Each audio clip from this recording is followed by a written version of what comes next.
Titans offense has been high-powered, averaging better than 40 points a game. These Titans have their sights set on another deep playoff run. Elyria is trying to get back on track after a couple of tough losses. It's a backyard rivalry. Elyria and Lorain coming up on Spectrum Sports.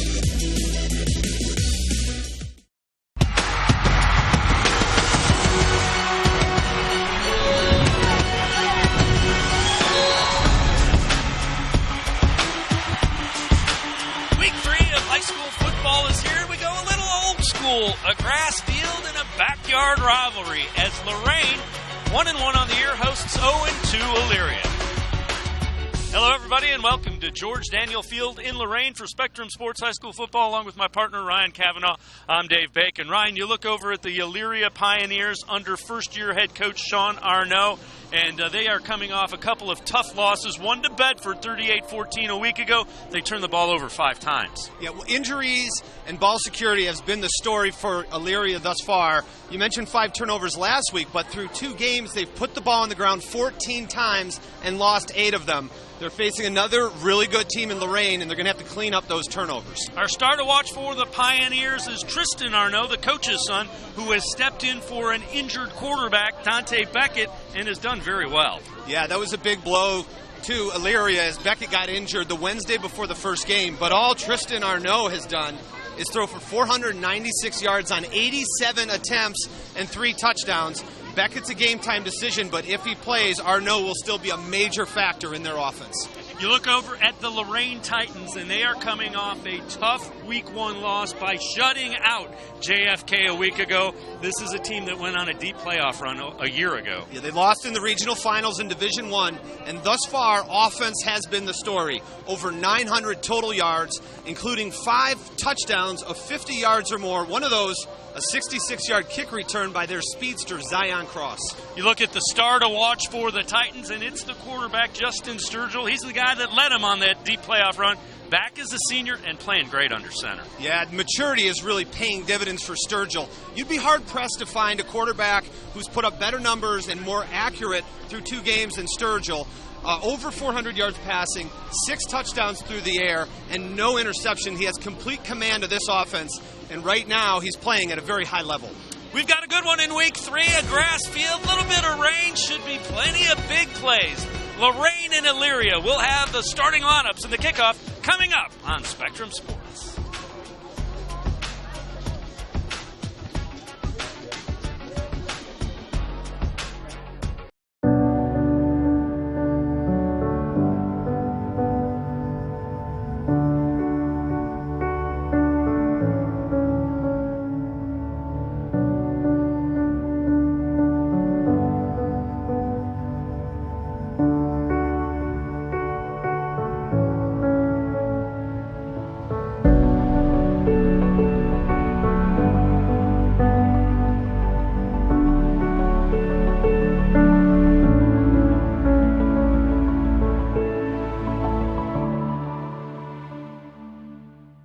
Which of the angles on the board are the one from the quiz on Friday? Jaden?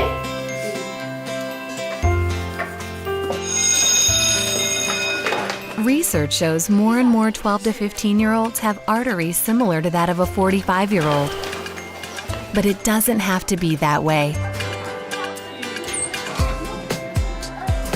Don't let your children grow up too fast. Encourage them to act their age through regular exercise and healthy eating.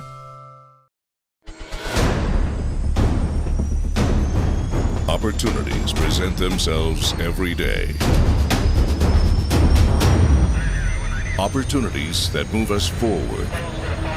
Opportunities to serve part-time in your community while continuing their full-time careers or education to help keep our nation safe at home and around the globe. Explore your opportunities in the Air Force Reserve. Welcome back to George Daniel Field here at Lorain, just getting set for kickoff, and Lorain will receive. The Elyria Pioneers will kick it off, and a little bit of a light rain going back deep. It's Zion Cross and Tashawn Lighty. Cross, anytime he touches the ball, big play potential for the Titans.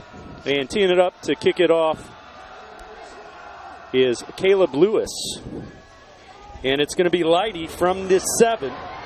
Tyshawn Leidy. And good coverage. Oh, still on his feet. Leidy spins out of it. And down the sidelines out to the 45-yard line.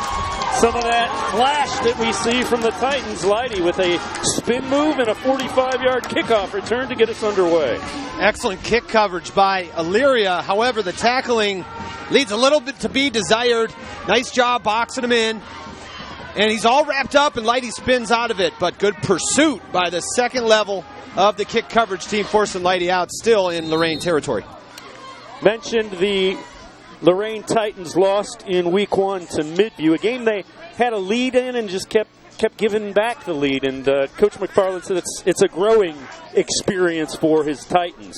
It is. Even with the long playoff run they had last year, you still have a lot of new faces, and you have to figure out how to close out games. And no new face under center. Shotgun formation. Sturgill, the quarterback, and we've talked about how good he is. Dalen Dower, a sophomore, and that's a little drive option. Dower gets the pitch, and he gets outside, and he's close to a first down. He's still on his feet, and he has the first down. Ball comes out, and Elyria says they have it. So do the officials. Elyria recovers a fumble on the first play, and I think it was Noah France that came up with it for the Pioneers. Big turnover on the first play from scrimmage. Great job and extra effort to continue the run by Dalen Dower. Boom, and the ball comes out. There it is, Dave. A lot of times when you cut back and you keep a play alive, you're going to get backside pursuit and defensive players running from behind. You won't see them, and that's what happened. Punch the ball out for Dower, and that is what Elyria needs on the road. 0-2, hoping to knock off Lorain. There's a good look. It looks like Tristan Arnault will, in fact, be the quarterback, and Dante Beckett, two-year starter at quarterback, is lining up behind him as the tailback. So a number of weapons in that backfield for the Pioneers. And they can both throw. And they can both run. Beckett, meet the middle of the line, and that's Antonio Wyatt, the senior, 6'3", 313. You know when you get hit by big Antonio Wyatt. Coach McFarland said this is not only on his defense, but his entire team, one of the best football players he has. He really believes Antonio Wyatt is a next-level type player, and he's hoping for a big game out of him tonight. Here is a look at the offensive line. You see the big tackle, Jonathan Lowry. The skill position guys, Beckett, the running back, and Glover, a very big play wide receiver. And that one almost picked off. He was going for Glover. Good play by Dakota Mincy. Got his hand on it and wanted more. What a break on the ball. Hey, this is just a quick screen. And take a look. Gets on it, and Mincy just a step away from a pick six. He already has one interception on the season. But I promise you, Coach Sean Arnell is banking that over-aggressive nature, and we'll do a double move, fake that, and go up top. That's a good film study. That you recognize that, and he broke on it. So credit to the preparation of Dakota Mincy there. 3rd down and 12 now for Elyria, just underway, trying to take advantage of the turnover. They set up the screen. It's dumped off, plenty of running room, and a first down and more, still on his feet for Elyria. It's a Davion Drummer, a big play, and it's a first down, breaking tackles. I just mentioned the over-aggressive defense from Lorain. Here's one way to take advantage of it, screen them. They get it to the sophomore, a Davion Drummer, and that's a great individual effort. Look at Arnault, good patience. Look at the job, breaking tackles. Dave, we always, when you get bad weather, you consider turnovers. Something that goes under the radar is tackling. And a lot of times, uniforms are wet, hands are wet, and a grab of a jersey that will usually bring a guy down, not so in tonight's conditions. Arnault keeps it, spins, and gets inside the 35. The tackling has been a little suspect in the first couple minutes of this on both sides. So that you might be right. Adjusting to the first rain, wet jersey, wet night. Let's see if they can get adjusted to it pretty quickly. Tristan Arnault, a nice job. Here is the defense. You see Wyatt, 6'3", 313. Cairo Smith, a big-time tackler in the middle of that. Cross and Mincy, very good cornerbacks on the second level. Arnaud, little zone read, not going anywhere, as that was shut down before it could get started up front. You've got Gabe LaRosa and Antonio Wyatt, number 97, Dave. He's playing over the nose. They're going to move him around. He'll play over the nose. He'll play some end. But he is a force to be reckoned with, 6'3", 313-pound senior. And you can see he can move his feet, too, for a big guy. That's the thing, Dave, when you see a guy that big. 3rd and 8. They fake the reverse. Arnaud wide open and underthrows his man. Pass interference going to be the call. Isaiah Thomas, not the guy the Cavs traded for, but the wide receiver for Elyria, was wide open. Pass interference going to be the call on this one.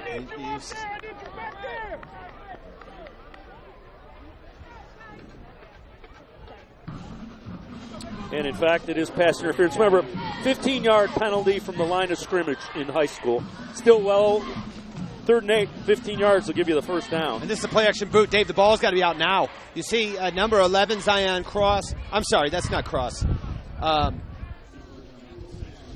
Number 11 for Elyria. Dowler. Yeah, Dowler giving chase. But, Arnaud's got to get his head around as soon as he turns and look for that man downfield. Tough spot for Dower. He's a linebacker and trying to cover the speedy guy. Couple yard pickup for Drummer.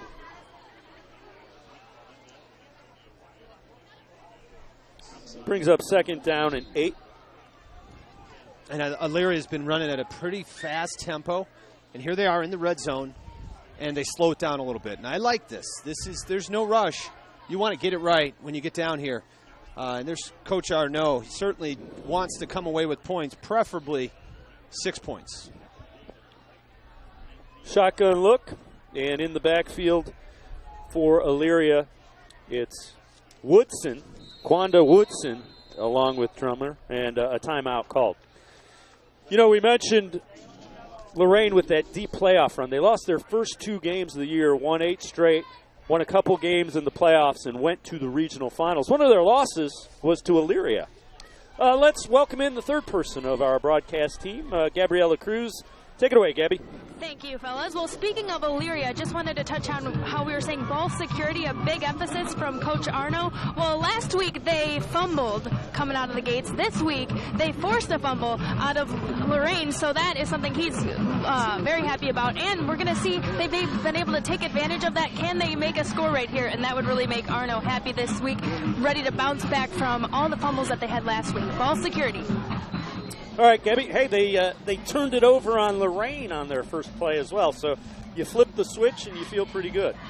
Turnovers, winning the turnover battle so often determines who's going to have a leg up in the game. And right now, Elyria's got to be happy that they're on the plus side of that.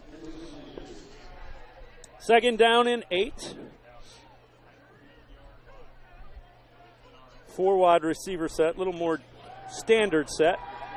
And Arnaud looking deep over the middle. Incomplete. All kinds of traffic there, and incomplete. You see the intended receiver, Isaiah Thomas. And that's a tough pass.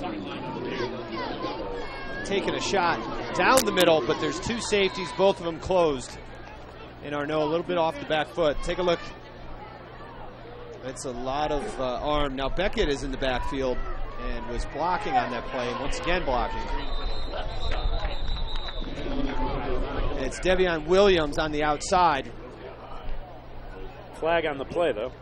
Yeah, down marker quickly moved back to his position.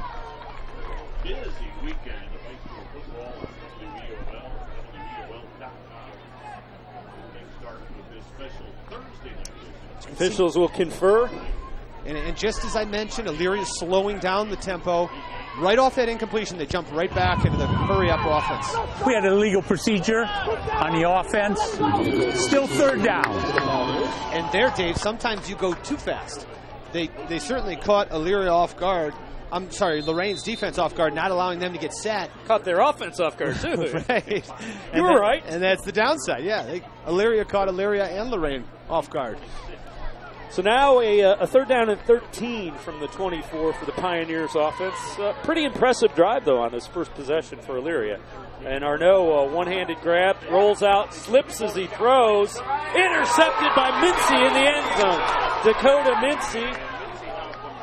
And everybody stopped.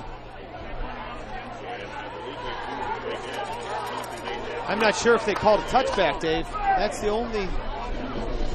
Heck of a grab by Dakota Mincy. And let's take a look at it here. It was Arnaud rolling out, throws it up, Mincy. What a play. Take a look at this. One hand, goes up, throws up the stop sign, brings it in. Trying to get it to Isaiah Thomas. Mincy has only a sophomore, showing some excellent ball awareness. Not sure why they blew that play dead, but they blew it dead, and they're going to mark it at the 13-yard line. So 1st and 10 from the 13 for Lorain. And that's where Mincy walked out of bounds. I never personally heard a whistle. No. But Mincy just kind of stopped and walked out, and his coach is on the sideline right below us from the broadcast booth. They're saying, take that to the house, young man. Dalen Dower is the back behind Sturgill. Sturgill up under center, and they do the option, and a nice open field tackle by Glover. Keyshawn Glover coming up from his safety spot. And if you're going to defend the drive option, you need your DBs to come up and tackle like that. Well, credit Mike Knapp, the outside linebacker, who came up and forced the pitch. And, you know, there's a lot of good-looking players out on the field. Knapp's one of them, 6 foot, 185, only a sophomore, wearing number 34. Keep your eye in the middle of that defense for Lorain, number 5, Quanda Woodson, just a junior, one of the top linebackers in the state as a junior. They get it out quickly, and a good open field tackle again, complete to a Sean Baker, or Parker rather, but Parker couldn't make any move, and Glover again. He's all over the field early. Glover's making an impact. And that's exactly what Coach Arnaud and Elyria needs. You know, they're in a fight here. And they expected it. They didn't expect this to be an easy game by any means. 3rd down and 7.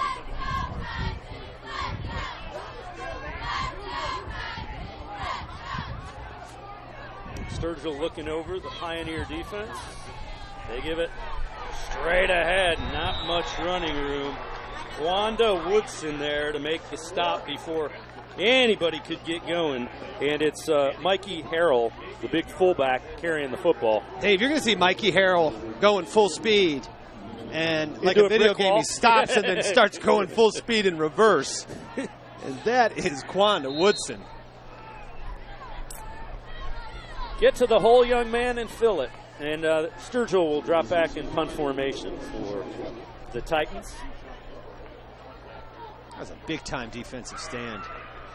4th and 5 for Lorain. Sturgill awaiting the snap at his 5. There's a flag. And they're going to have good field position again from the 48. Glover grabbed and driven back. First man there is Nolan, Jermel Nolan, but a flag on the play.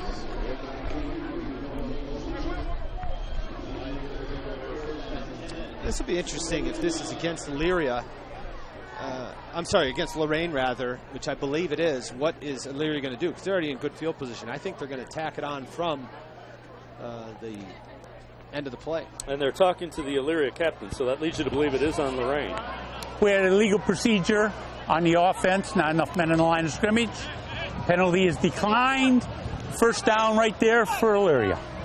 Ball will be at the 49-yard line of Lorain. So they have the ball on Lorain's half of the field, and we are halfway through this first quarter, and so far Elyria's defense has been outstanding. Created a turnover and then forced them to punt from deep in their own territory. Right now, again, both quarterbacks in the backfield. We have not seen a lot of Dante Beckett. He's only carried the ball one time. That was on the first play of the game. And it looks like Beckett's going to take the snap this time.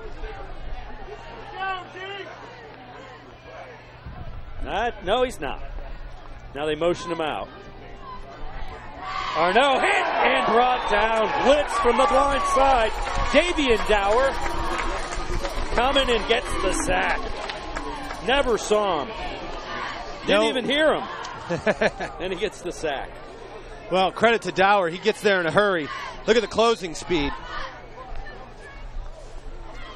Just like that, the ball's back on Elyria's half of the field at the 43. Well, and a lot of times, Dave, that'll be an automatic check. Meaning, when they go empty and they go trips or quads to one side, outside linebacker, it has a free run to the quarterback. And that time it was Davion Dower. Option, they pitch it to Dante Beckett. Nice cut. And then meet the defense at the 46, picked up 3 yards. First man there for Lorain was Isaiah McDowell. And Kelvin Torres, leading tackler for this team, playing linebacker, number 51, cleaned him up. And that was the ooze from the crowd. Good look at Sean Arnaud, first-year head coach for the Pioneers. 3rd down and 14 from back at the 47 for Elyria. Tristan Arnaud. Pressured. Tucks it. And brought down well short of the first down, but back on Lorain's half of the field at the 45-yard line. Nice job by Arnaud. Wasn't much there. And big Wyatt, Antonio Wyatt, was chasing him. That'll make you run a little faster. Look, Arnaud is a good runner. And he just was able to get separation from Antonio Wyatt. But credit the 315-pounder for his pursuit. He can move. 4th down and 6. So an interesting spot on the field here if you want to get crazy and see something with the kick coverage.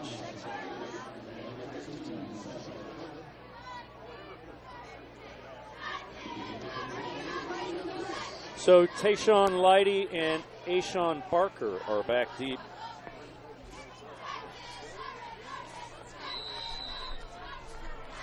And a timeout is called. Obviously, they were running players on and off the field. So,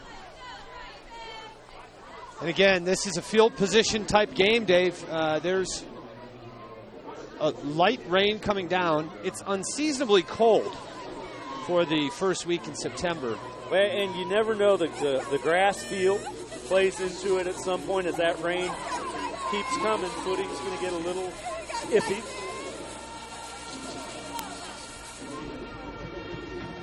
I'm a bit impressed with both teams' defenses thus far, as you see Coach Dave McFarland.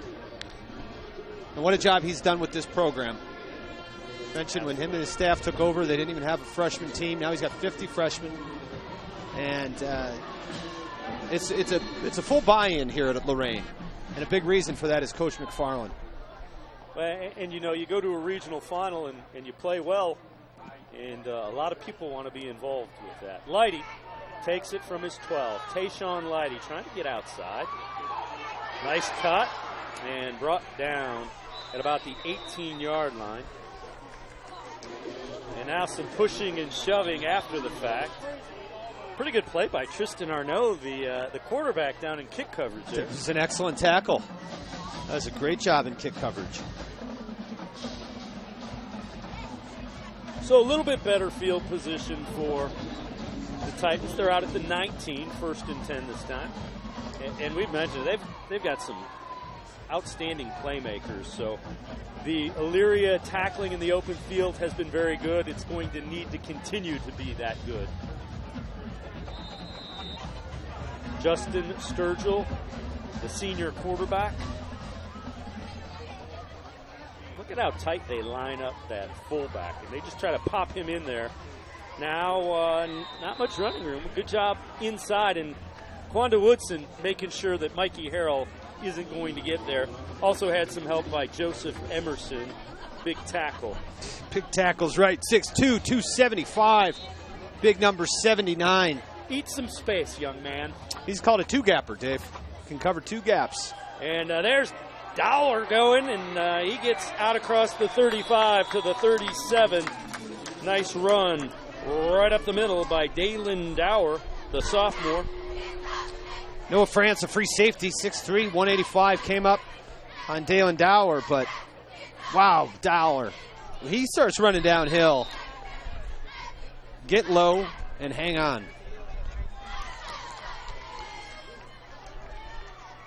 Dower again. And this time kind of swallowed up. There's Woodson and Aguiar. Really like the way Quanda Woodson comes downhill in the gap pretty quickly, and that's what you want a middle linebacker to do. And he's angry when he arrives at the scene. He comes with bad intentions, and that after a couple quarters, running backs will think twice about going full speed because Quanda Woodson just knocked the left tackle, Myron Wilson, who's 6'3", 250 pounds, into the ball carrier. And he allowed Aguiar to make the tackle, but yeah. Watch this, Dave. Boom. 59 knocks him into the ball carrier. Aguilar didn't get the tackle. Quanda Woodson gets the tackle. They get it to Zion Cross. He's one of the fastest men in the state. Little reverse to the wide receiver and a big play as he gets out into Elyria territory at the 42-yard line. Dave, watch number 2, Davion Dower on the outside. Watch this beautiful block. There it is. And that allows Zion Cross. Spin 1, spin 2. Nice play by Lorain and Zion Cross. Got to love it when the wide receivers are blocking downfield. And that was Davion Dower, the senior, with a key block to let Zion Cross get the edge. 1st and 10 from the 42. Quickly, they get it out to Leidy. Tyshawn Leidy, stiff arm. Tyshawn Leidy down the sidelines. Knocked out of bounds inside the 5-yard line. That was a big-time stiff arm by Tyshawn Leidy. And there's a lot of sophomores that see a lot of time, and Leidy's one of them. And that is what quarterbacks love. This is how you improve your stats as a quarterback. You get a guy like number 1, watch the stiff arm. That's a backside. Offhand stiff arm. Sideline arm stiff arm. And he tried to give a leg, take a leg. Noah France didn't fall for it, pushed him out of bounds. But Lorain threatening. Leidy blew his perfect streak. He had 2 receptions, 2 touchdown receptions. Almost had 3 for 3 there. 1st and goal from the 3-yard line. I formation behind Sturgill. And fighting forward, and Elyria trying to rip the ball out of Savon Chavis's arms. It's another sophomore. And he's kind of knocked down right at the line of scrimmage. No gain. John Anthony Lowry from his defensive end position came in, closed the door. It looks like a no-gain situation, maybe even a loss. 2nd down and goal. Full house backfield behind Sturgill. First man through, fighting forward. It's Cairo Smith, one of the linebackers in there as that first back. Cairo Smith, the up back in the stacked I, 5'10", 220 pounds, and somehow he doesn't get in. They fought him down. 3rd and goal from the 1. Same formation. Smith is now the 2nd back in that alignment. And they give it to Dower, and he's brought down. Great penetration by Joseph Emerson. Lowry there again as well. Tell you, that front 4 is doing a job for the Pioneers. Dave, I think Joseph Emerson's heard us talking about Antonio Wyatt. Watch 79 close the door, and almost on the back of Emerson is John Anthony Lowry. That'll be the final play of this first quarter. When we start the second, 4th and 2. Oh, we called a timeout. Hang on. They called a timeout. Yeah, I think there's a player for Elyria is down. It might be an official's timeout. There's still 2 seconds in the quarter, so let's... Yeah, there was a player down. And you know, Dave, it looks like perhaps Elyria may have even taken a timeout to make sure they have a full squad. But what a play by Joseph Emerson and John Anthony Lowry. Yeah. The left side of the defensive line. I mean, you can't play it any better than that on a 3rd and goal from the 1. And that's the problem with the stacked eye. You get an extra back blocking, but it's later developing when you give it to the 3rd back, and that allows Lowry and Emerson to get that penetration. And now we are at the end of the first quarter. We have a scoreless game, but it'll be 4th and 2 for Lorain from the 2-yard line when we start the second.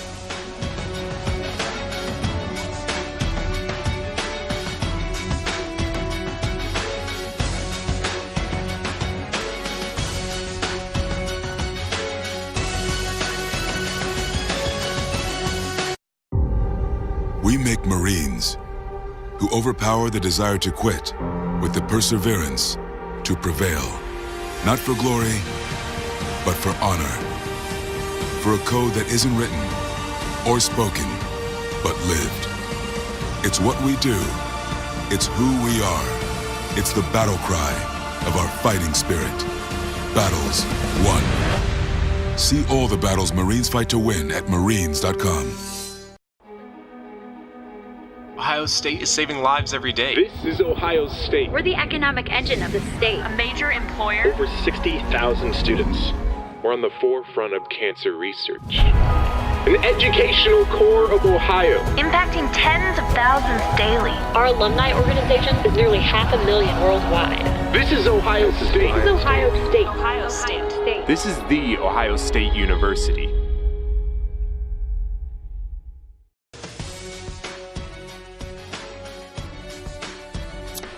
We get set to start the second quarter here at George Daniel Field. 4th and goal from the 2.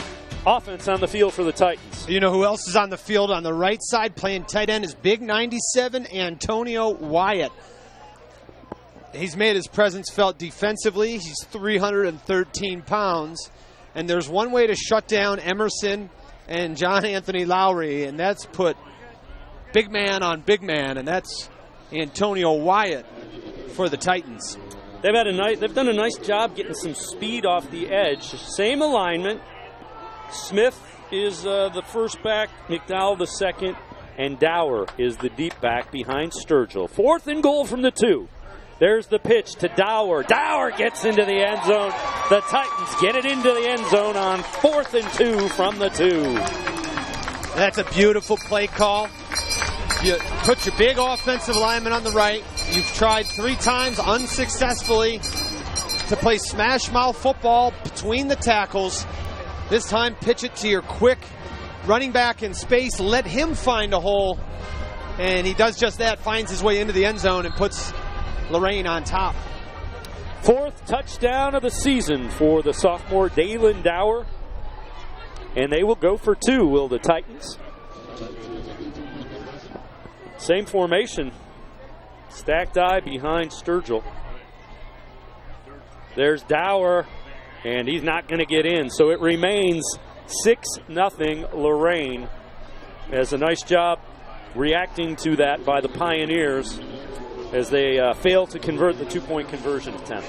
Yeah, credit Mike Knapp, the linebacker, for getting in and just stopping the Titans short of the goal line. Which for Elyria, they've had some kicking issues because, again, prior to week 1, their kicker was injured during a soccer match. Let's head down to the sidelines and Gabby Cruz. Gabby? Thank you, guys. Well, as it continues to mist a little bit out here, you can't help but think of how beneficial all the wet ball drills that the Titans have done in preparation for this game this week. Coach McFarland was saying they had the guys with water bottles and ice buckets in preparation for this week just so they could get a feel for the football in these kind of conditions. And so far, they've been able to hang on to that football and get on the scoreboard first. So, working out for them. You got to love the wet ball drills.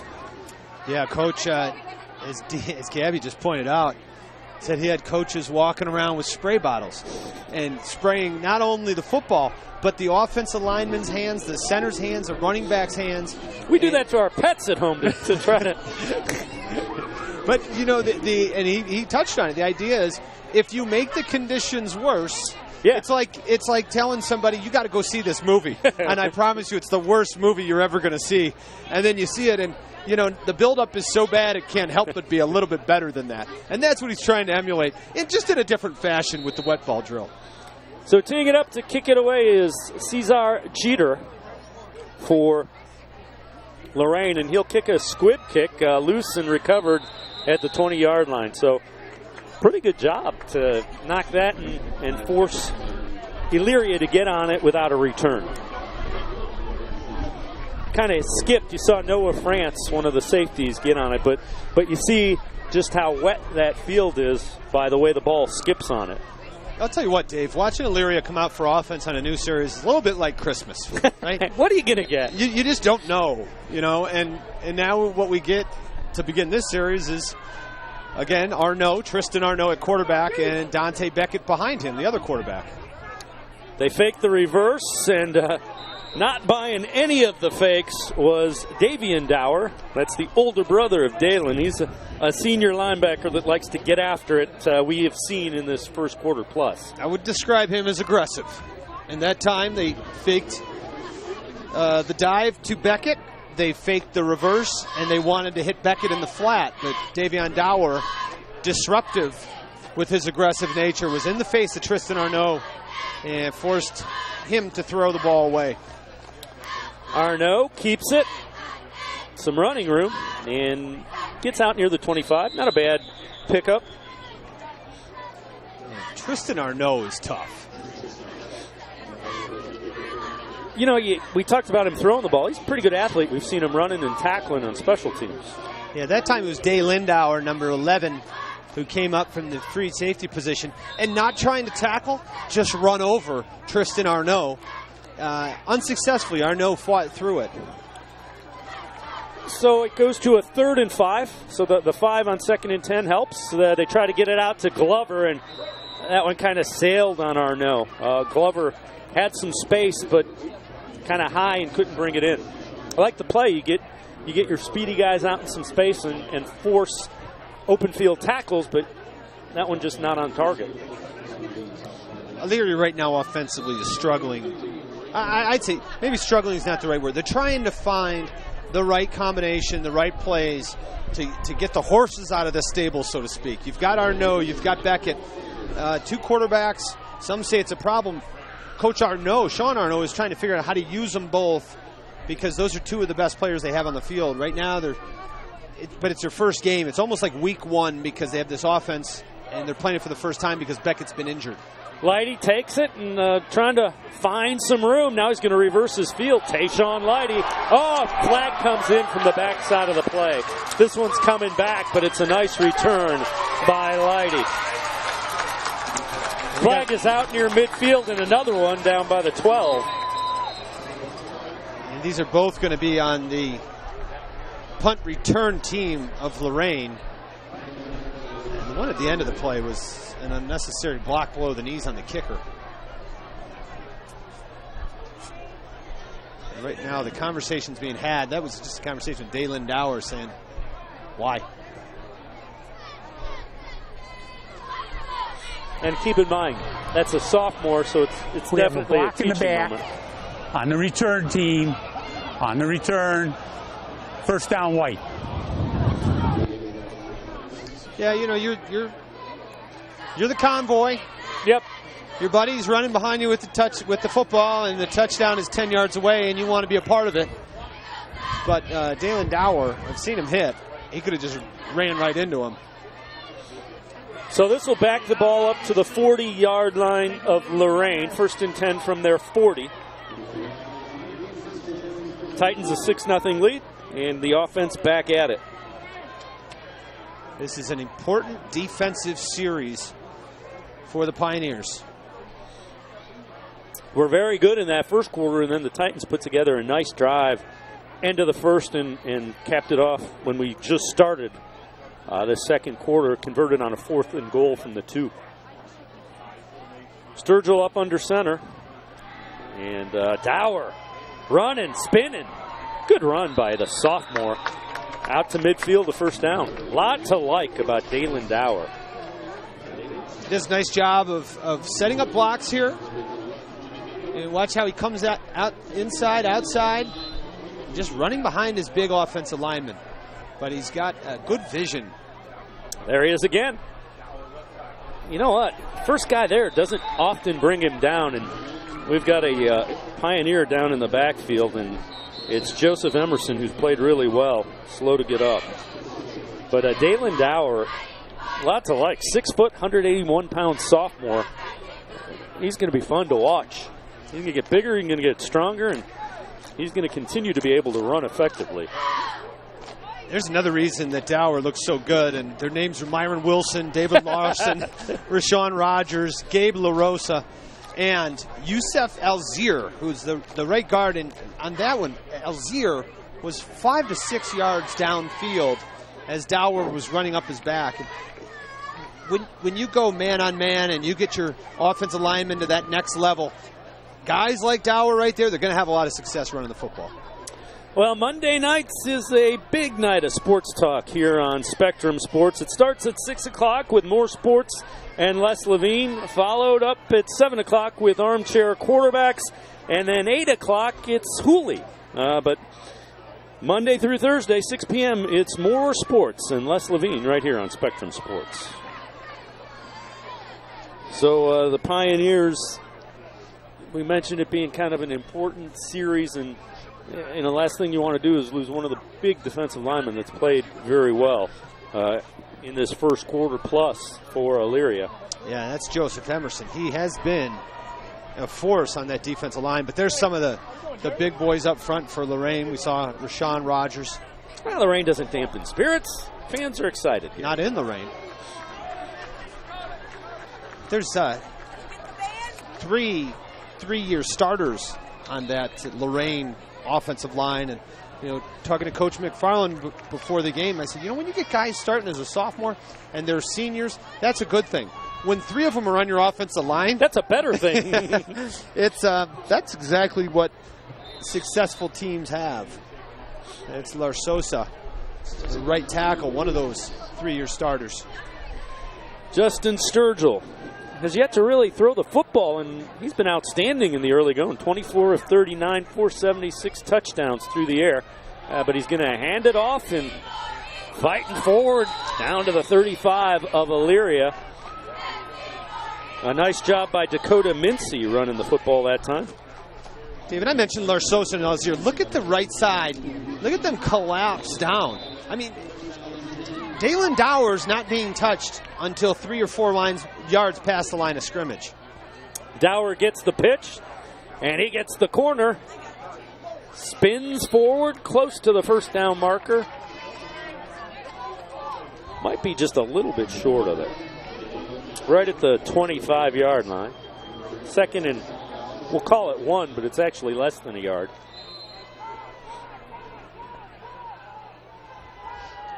Titans haven't thrown the ball because they've run it so effectively in the early going. I was going to rhetorically ask, would you?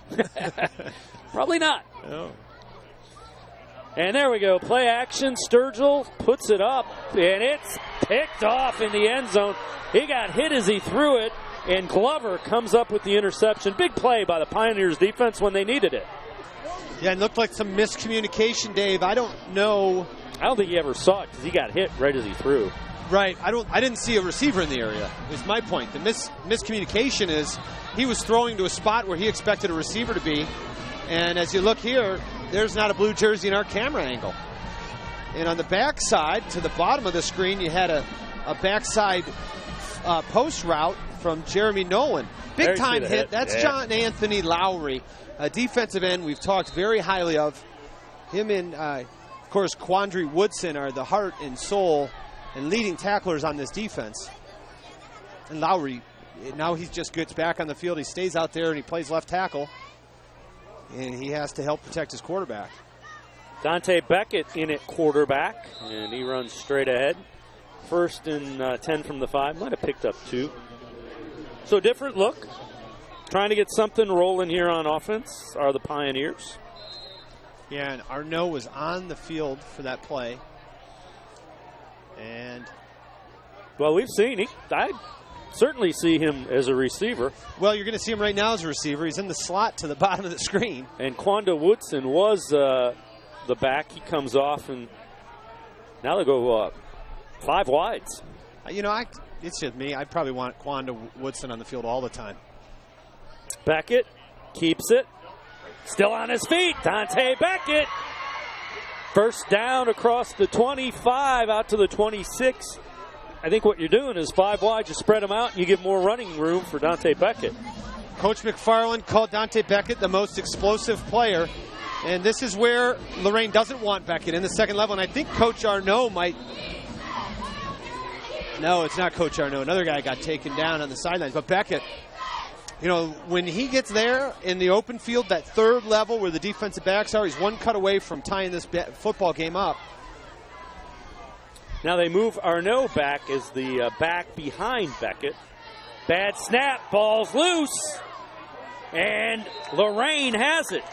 Coming up with it for the Titans is Isaiah McDowell. So we see the mishandled snap. And I don't know that it's a bad snap. I think Beckett, who was going to go to his left, watch, it hits him in the hand. He just took off before he caught the football. Isaiah McDowell, undersized nose tackle, picks it up and moves it. And now, Dave, I believe we're back to 2-2 on the turnovers.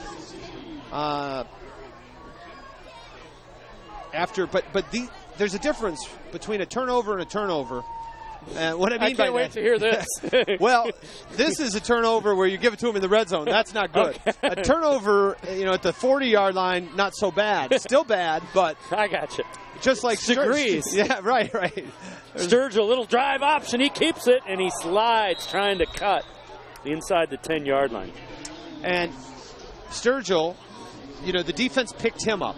Because that was a turnover. An interception in the end zone, those are the tough ones. But now Sturgill, he's gonna do it himself. And, that's the sign of a true senior leading quarterback is I'm going to get this back, guys. Dalen Dower bounces, lowers his shoulder, and gets inside the 5 down near the 4-yard line. Good strong run by Dalen Dower. And it started with a good strong stiff arm. Things are getting a little chippy out there. Yeah, they're barking at each other.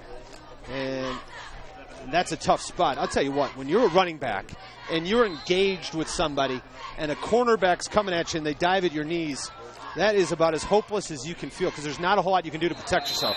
Mikey Harrell gets into the end zone. The fullback punches it in. It's now 12-0 Lorain. So Lorain takes advantage of the Elyria turnover and puts it in the end zone. And that's it. The first man up, and you see a nice block. That's Myron Wilson, the left tackle, getting up on the middle linebacker, and Harrell goes right behind him into the end zone. Titans will go for 2. Trying to make it a 14-0 lead here as we approach the midway point of the second quarter. A little bit of a different look. 2 backs, 3 wides. Sturgill throws. Davian Dower, and he gets in to convert it. So Davian Dower catches the 2-point conversion, and it is 14-0 Lorain with the lead. That was a beautiful pass by Sturgill. Take a look at this ball, Dave. Right on line, right on time, where only Dower can catch it. Pretty good coverage as well by Glover. Right. The difference on that play, Dave, is Glover is 5'6", 160 pounds, and Davion Dower is 6'3", 202. So Dower extends the arms, catches the football, which was placed only where he can get it, and then uses his 40-plus pound advantage to muscle his way into the end zone. And Glover, one of the better cover guys for Elyria. If you're Elyria, you got to go back and look at what you were doing with that spread, the 5 wides with Dante Beckett, because there's a lot of room, and I think that's what you want to try to take advantage of. That had some space, and you want to get your guys out in space. And I think there's something to that, Dave. So what that 5 wide does is it gets guys out of the box, and it creates more natural running lanes for Beckett. Now you have a quarterback who's been playing tailback, so they're not real concerned about him taking hits. Yep. And let's not forget, he's also started for 2 years, so he's a capable passer as well. Now you've put Elyria into a situation where they have to make a decision. Are we going to commit more people to stop the running quarterback, or are we going to cover the 5 wides? Aaron Frost, a nice job of grabbing it as one of the upbacks, and he gets out to the 40-yard line. So good field position for the Pioneers after the return by Aaron Frost. They'll spot it right at the 40. Yeah, and I know you're concerned about you're basically spreading out the defense, and now they go back with Arnaud as the quarterback, and Beckett is a back next to him. It is. It's Arnaud next to Beckett. And they get it out quickly, and a nice job, and the ball comes out, but well after Glover was down as he's out near midfield. You know, I don't know how Keyshawn Glover gets through this seam after he catches the football, because there's an awful lot of traffic, both blue and white jerseys on the outside. Take a look at how many players are around here, and Keyshawn Glover finds a way to slip through, makes the older brother, Dalen Dower, miss. I'm sorry, the sophomore, Dalen Dower, miss. Too many Dowers on the field right now. Beckett fighting forward, got the first down into Lorain territory. Chains will move. See Nate Melendez, the defensive end, number 3, grabbing Dante Beckett and trying to pull him back. Good extension by the quarterback. This is what Elyria needs to do. Slow the game down. Personally, simplify it a little bit. You know, you've got too many moving pieces, and just do your stuff. They motion Glover. Beckett pulls it, fakes the jet sweep, and McCall swallows him up. Or Wyatt, rather, swallows him up. There he says, not on my watch. As Antonio Wyatt waiting for that one.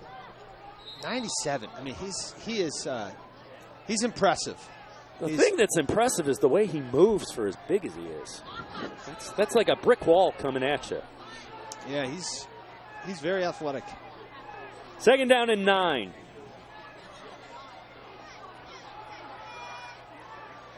Arnaud and Beckett both in the backfield.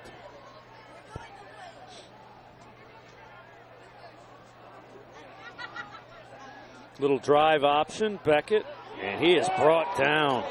McCall got a hit on him. The first one there, though, Nate Melendez wrapped him up, and Wyatt gave him a shoulder to boot, and that is a big shoulder to catch. Watch number 3, Nate Melendez. And Wyatt, it was like he just got in his way and ran right over him. No gain on the play. 3rd down and 9.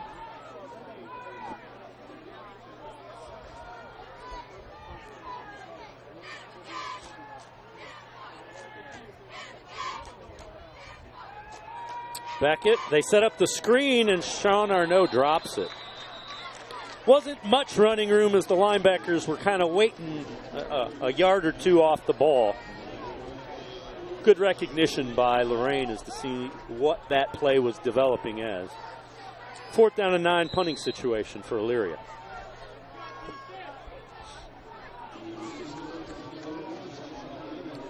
Leidy is back deep along with Ashawn Barker.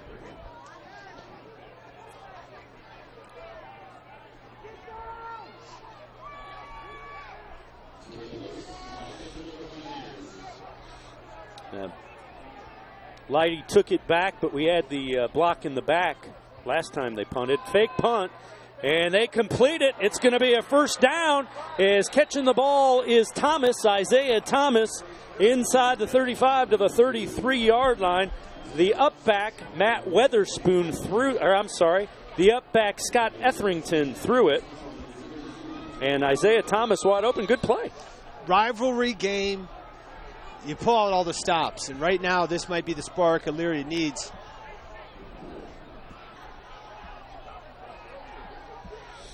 First and 10 from the 33. Beckett keeps it, fights forward, and picks up a couple. Tell you, the tackling for the Titans has improved since that first drive. Certainly has. And right now, Elyria may want a tempo because Antonio Wyatt is on the sidelines. And, you know, I would get as many plays in as possible with that guy off the field. They go with the empty backfield as Arnaud moves into the slot. Beckett steps up, taking a shot. Great grab in the end zone. Davian Williams with the touchdown, just went up and got it. Flag comes in late. But Williams with an outstanding grab on the Beckett throw. And I just got done talking about how Dante Beckett is a capable passer, and this would be much more than capable. Look at this pass. Devion Williams, rather, and this is where the flag is. The problem isn't that he caught it, it's that he told him about it. Great job high pointing the football. Coverage was pretty good by Zion Cross. Absolutely was. And that, this is what Elyria needs to do, take some shots downfield. That's the first time they've tried to stretch the defense through the air. It was pretty effective. I mean, 6 points effective. We have a good touchdown, then we have a dead ball, unsportsmanlike, on the white, which will be assessed on the kickoff. I would have preferred if he said, and then a bad penalty. Good call. Good officiating thus far. There's Devian Williams. 6'2", 185 pounds. Coach McFarland before the game said, talking about their team, he said, well, they got that tall wide receiver. And Isaiah Thomas and Devian Williams both qualify.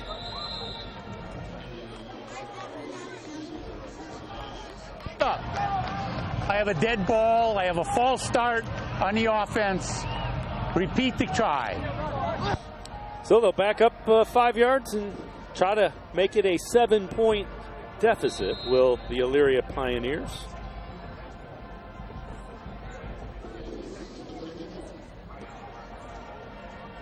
Snap and setter. Oh, the point after is drilled. Nice kick by Caleb Lewis. And it's a 7-point game. And that's what they were missing. Remember, week 1, 1 point loss. Avon Lake. Yep. Avon Lake. And the reason why was that Caleb Lewis injured during a soccer game days before that. So within 48 hours, Coach Arnaud loses his starting quarterback and Dante Beckett and his kicker and his punter. They tried to get Devian Williams acclimated to the kicking position, and it's not that young man's. I don't know a whole lot of people who in one day could go out there and turn themselves into a kicker, and ultimately extra points is what did Elyria in that 21-20 loss to Avon Lake. Of course, the turnovers didn't help. Right. Well, and they, you still have to. They got 2 turnovers each way, so you still have to work on take care of the ball, fellas. But right now it's a 7-point deficit, and they're getting ready to kick it back off to Lorain. And if I'm Lorain, ground and pound. Hand the football off, get behind that big physical offensive line. They haven't found a way to stop that running game. They really have, being Elyria. Yeah, Lorain just, they have a much larger offensive line. And, of course, unfortunately for Elyria, I haven't seen Joseph Emerson, their big defensive tackle, back in the game. So Cross and Lighty are back deep for Lorain, awaiting the kick from Lewis. And Lighty's top of the screen. Cross, who is the sprint guy, is bottom of the screen. They're lining up about the 16-yard line. That scoops, and it's fielded very nicely by Lighty. 30, 40, Lighty picks up a block and is brought down from behind, but not until he gets to the 20-yard line of Elyria. A nice tackle to save a touchdown. You kick it away from the 100-meter champ, Zion Lewis, and Tyshawn Lighty almost houses it. It's a nice job of staying with it. Good pursuit, as you pointed out. That's kick coverage. But now, again, if I'm Lorain, even more so now. Make them stop your run game. Well, that's the way you answer, too. Now you got a short field, 20-yard field. Sturgill in the offense, 1st and 10 from the Elyria 20. And there's Dalen Dower fighting inside the 20. And there's Quanda Woodson, our outstanding linebacker. And Quanda Woodson goes up and meets. I think it's no, it's not Larson. Yeah, I think it's David Larson, the left guard. Sturgill and Harrell both had the football. I'm not sure who ended up with it, but they get inside the 15 to the 14. Well, I'll tell you I what think he gave it to Harrell. No, that's a read, and that's when the quarterback wants to pull it, but it's a little late, and the running back's already decided, I'm taking the football. And then there's a bit of a tug-of-war game, and what happens is they both end up just going forward to get as much as possible. They're down in 4 now for the Titans offense, and Sturgill pulled it and then kind of tripped over the lineman's feet. So now 4th down and 2 from the 17 or from the 13. And this is a big down here for both teams. That was the same play, the read. Let's see if we get.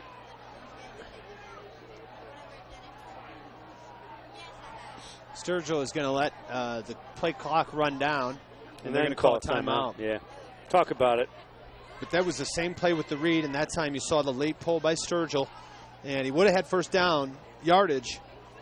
He's waiting for what he's doing is he's waiting for the back judge to put up his hand signaling that the play clock is inside of 5.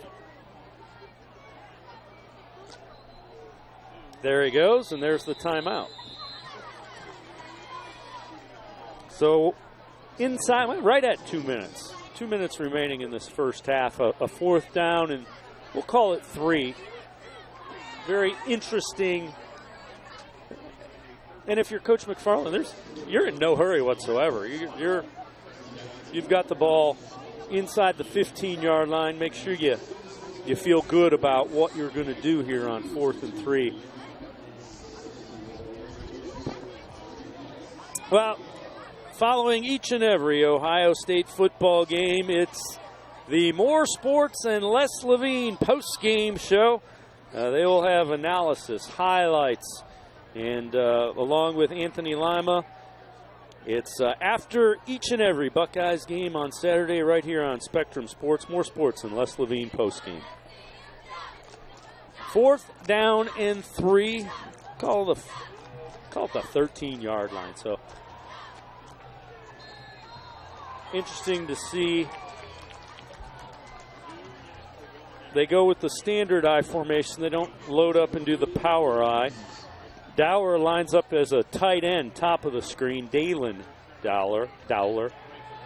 And nice job defensively by the Pioneers as they shut Dower down. There's Quanda Woodson coming out of the pile, Dave. He was one of 4 or 5 white jerseys to arrive at the ball, and that is, as I mentioned, this was going to be a big play because Lorain's either going to go up 2 touchdowns at the half or Elyria's going to get the ball back. But take a look at the penetration across the board. Boom, boom, and there's I'm sorry, Woodson's an eraser. Deontay Horton was the guy who chased him down, and then Woodson erased him. And it was Davion Dower, who was the tight end, and they ran opposite with Dalen Dower. Either way, Elyria's defense holds, and now the offense back at it. Beckett. To our no. Complete. And knocked down almost immediately, but he does pick up a 1st down out across 25. Clock stops while they move the chains. Tristan Arnaud playing on the inside slot. 3-receiver route. Nice release. Good ball by Beckett. And there's the toughness of Tristan Arnaud. That's nothing to him. He's up and he's ready to go. Dante Beckett directing traffic 3 wides to the bottom of the screen. That's the way it's coming, and it is complete to Williams. Devion Williams, who had the touchdown catch. Big physical wide receiver. And he gets out across the 30, short of the 35, but a good pickup. And Elyria down to 1 timeout. Williams doesn't get out of bounds and doesn't get a 1st down, so the clock continues to run. Although they got an issue with the chains on the far side. Goes the opposite way, and there's miscommunication. Glover running free. Deshaun Glover into Lorain territory.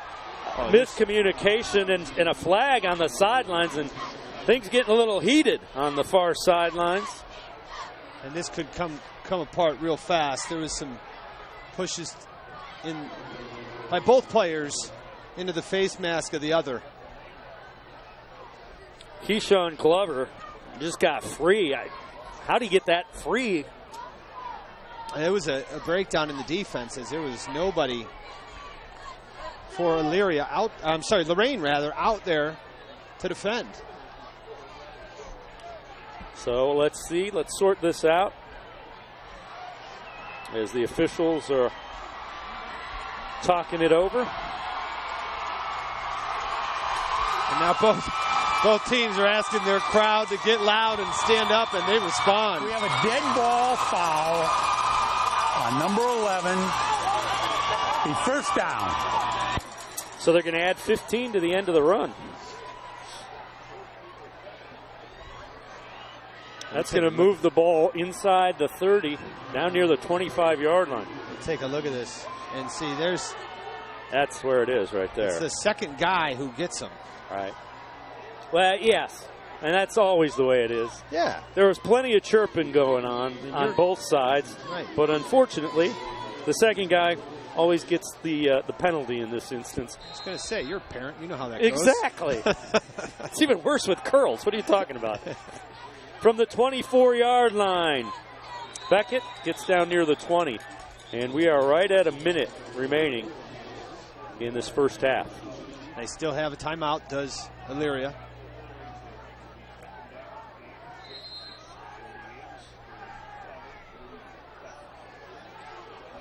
Second down and 6. Plenty of time, no need to hurry for the Pioneers.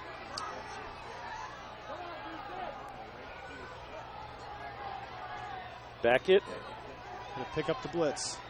Over the middle, looking for Williams. Incomplete. Nice job of closing that time by Cross. Williams was open, but Cross showed some of that recovery speed that is so critical for a DB. Beckett slides up into the pocket. Never got a chance to really set his feet. The ball sails on him over the head of Williams. And now they're in an interesting situation. They got 27 seconds on the clock. And they're still at the 20-yard line, although we've seen their Kicker's kicker pretty good. Has plenty of leg. Third down and 6. But they need to save that timeout for that type of situation to get the kicking team on the field. 4 wides. Beckett keeps it. Brought down. Flag on the play. It's going to be Wyatt with the tackle. Question is, was it a face mask? I think it's going to cost him 15. And Wyatt was pointing in the direction of Elyria. I don't think so. His head kind of jerked around like it would be a face mask. Yeah, it came in. Listen, he won't be the first guy to get called for a face mask that thought he didn't do it. We have a face mask on the defense. First down. Huge penalty as that will move the ball all the way to the 11-yard line. 22 seconds remaining. That's a great play by Wyatt. And if you're Elyria, you have to snap the football. Clock's going to start. They empty the backfield out. Beckett, pressured, avoids one man, buys some time, open in the end zone, touchdown Elyria, and a nice job to buy time by Beckett. Flag on the play, though. That's it. And that flag's going to come after. That touchdown's going to stand, and the flag came in late. And they're going to get Wyatt for an unsportsmanlike after the play. But look at this job by Dante Beckett. He is Isaiah McDowell has him. Personal foul on the blue. Be assessed on the kickoff. Ethington caught the touchdown in the corner, just kind of settled in there. Beckett, a great job. You see the athleticism. Yeah, once you get free receivers, they just find an open spot. Beckett, mature enough of a veteran to get his eyes downfield and find the open receiver. That time it was Ethington, corner of the end zone, and they're a point away from tying it up. And Lewis knocks it through or knotted up at 14 with just 13 seconds remaining in this first half. Heck of a job by Beckett and Effington. It doesn't get any better than that for the Pioneers.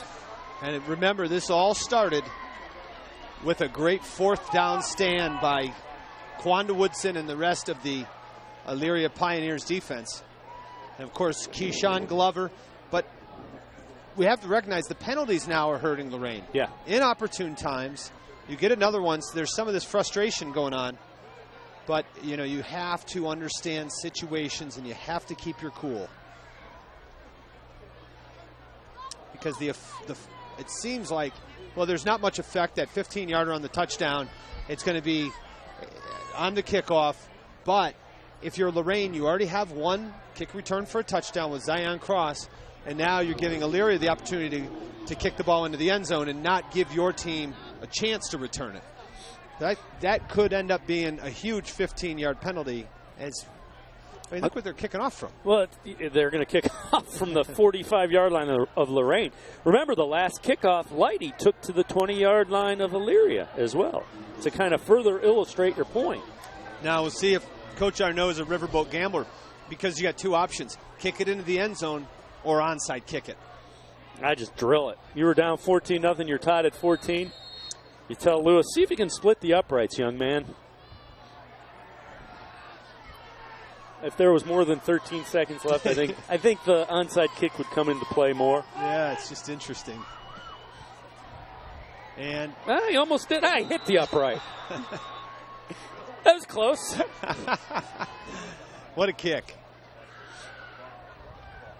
So it'll be 1st and 10 from the 20 for Lorain, and I think if you're a Coach McFarland, you probably let's get into the locker room and let's make a couple of adjustments and get this thing back the way it was, because right now momentum is wearing red and white. Yeah, if I'm calling plays for Lorain, I'm doing one of two things. That's taking a knee, or I'm throwing a quick screen to someone like Zion Cross and seeing if they can make some hay. But this is victory formation. Yeah, there's no sense in getting crazy, and Justin Sturgill will take a knee. That'll be the final play of this first half, an entertaining first half. Kind of what we thought it might be, a rivalry game here in week 3. And, you know, both teams have found some things that they can do. Dante Beckett showing why he was a couple-year starter. Let's head down to the sidelines. Gabby Cruz has Dave McFarland. Gabby? Thank you, guys. Okay, Coach, well, let's start with the offense, because you guys have done a lot of things right. Finding the open gaps and running the ball. What have you liked out of the offense so far tonight? I thought we did a good job getting the ball to Dalen, and he runs the ball real hard for a sophomore. Moved it well on the ground, and we've just made too many mental mistakes. Turnovers. We have a couple turnovers, and you can't win good football games if you're going to turn the ball over. Now, defensively, you kind of touched on it before the game, but how important is it to put pressure on these Elyria quarterbacks, Beckett and Arnaud? Oh, there's no doubt. We got to get pressure, but, you know, the momentum swings on us so fast, we've got to learn to continue to keep fighting. And when something bad happens, you know, they got that fake punt, and then it just unraveled on us real fast. Okay, well, we'll see you in the second half. Good luck, Coach. Thank you. Back to you. All right. Yeah, you can tell he's not real happy with the momentum swings. That's kind of the sign of a young team. You're watching high school football here on Spectrum Sports.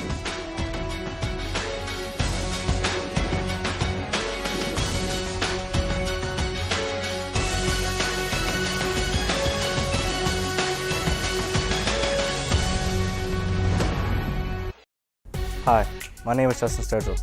I'm 16 years old and in the 10th grade at Lorain High School. I'm studying sports health and fitness through Lorain High's Career Tech Education program, and I'm also in Titan College. I'm very into sports and interactive things. I want to be an athletic trainer one day, and teachers like Mr. Dury help me figure that out. When Dury teaches, we have a lot of fun and it's exciting. I've learned a lot about the body and its functions, how injuries occur, the right thing to do, and how to prevent injuries. I felt good in my classes because I was actually learning. I also want to be around sports. I love sports. I play football and basketball, and I also run track. As for my Titan College College Credit Plus classes, it's different. It's cool to feel like a college student. It's even better to be a college student and learning at the higher level. It's very challenging and I like a challenge. You definitely have to be very focused in class and outside of school. I know for a fact that I'm going to college. I also know that not many people get into the NFL or NBA. But knowing that, as an athletic trainer, I can still physically be around sports, even if I don't play them, makes all the difference. Career Tech education in Titan College helped give me this confidence. I know what I want to do, and it's all thanks to Lorain High's Career Tech education program in Titan College. For the thousands of wounded warriors returning from battle, Wounded Warrior Project has developed the Warriors to Work program, a unique program that helps wounded warriors translate their military experience to the civilian workplace. The Warriors to Work program also works with employers to find the right job for the right warrior. Contact Wounded Warrior Project at findwwp.org. Welcome home the brave. Lorain band plays on. We are tied at 14. Along with Ryan Kavanaugh and Gabriella Cruz, I'm Dave Bacon. Let's take a look at some first half highlights. It was kind of a sloppy game early as first play from scrimmage, a turnover for Lorain. Yeah, nice play by Dower, but again, backside pursuit, punches it loose. Elyria recovers, but Elyria's offense, Arnaud throws an interception. Dakota Mincy picks it off in the end zone. And a great defensive play by Mincy. And this was a little confusing. He just kind of danced his way out of bounds, thought he heard a whistle. Here we go. Sturgill finds Tayshawn Leidy, and look at this. Little off-arm, stiff arm, takes it deep into Elyria territory. Couple of plays later, Dower caps it off 6-0. First play of the second quarter, Lorain up 6-0. Then Sturgill goes up top and nobody home. Glover gets the interception. Not anybody home in a blue jersey, at least. Glover, Keyshawn Glover, second interception on the season for the Pioneers. Bad snap, fumble recovered by Isaiah McDowell for Lorain. And then Harrell gets into the end zone. They convert the 2-point conversion, 14-0, but hang on. Elyria comes back. Beckett in at quarterback. Devion Williams goes up. Great catch. Nice job, and there's one of many penalties. 7 combined penalties in the first half of both teams. Here's Beckett again going to work. Great job avoiding the rush. Then he finds Ethington in the end zone. Point after, ties it up at 14. And a big part of that is Dante Beckett. And, you look at his numbers at the half. 6 of 8, 103 yards through the air, and 2 touchdowns. He didn't throw a pass in the first quarter, so that's all done in the second quarter. I think the Pioneers have to continue to allow Beckett to throw the football. And as you heard, Lorain wants to stop the self-inflicted wounds. We're going to step aside. One more timeout. Third quarter action. Straight ahead, Elyria and Lorain on Spectrum Sports.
Hi, my name is Tyler Strong. I'm 17 years old and I just finished 12th grade at Lorain High School. I was in the Welding Career Tech education program.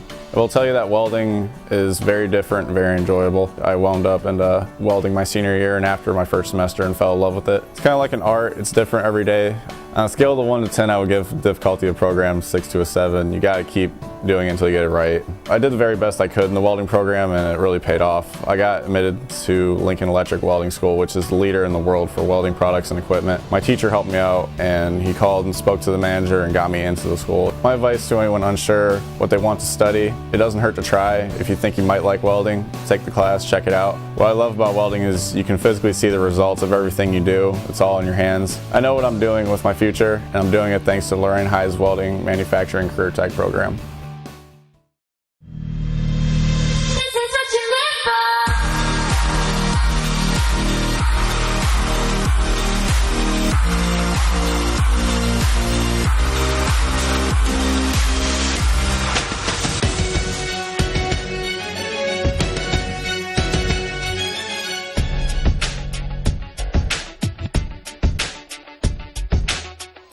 We get set for third quarter action here at George Daniels Lorain Field. Let's head down to Gabby Cruz on the sidelines. Gabby? Thank you, fellas. I had a chance to talk to Coach Arno as everyone was coming out of the half, and he's a man of few words, but quality words. He says we're coming out with the ball, we've got to do something with it, and he'd like to see a long drive right here. The other thing is he emphasized just got to keep Lorain offense off the field, plain and simple.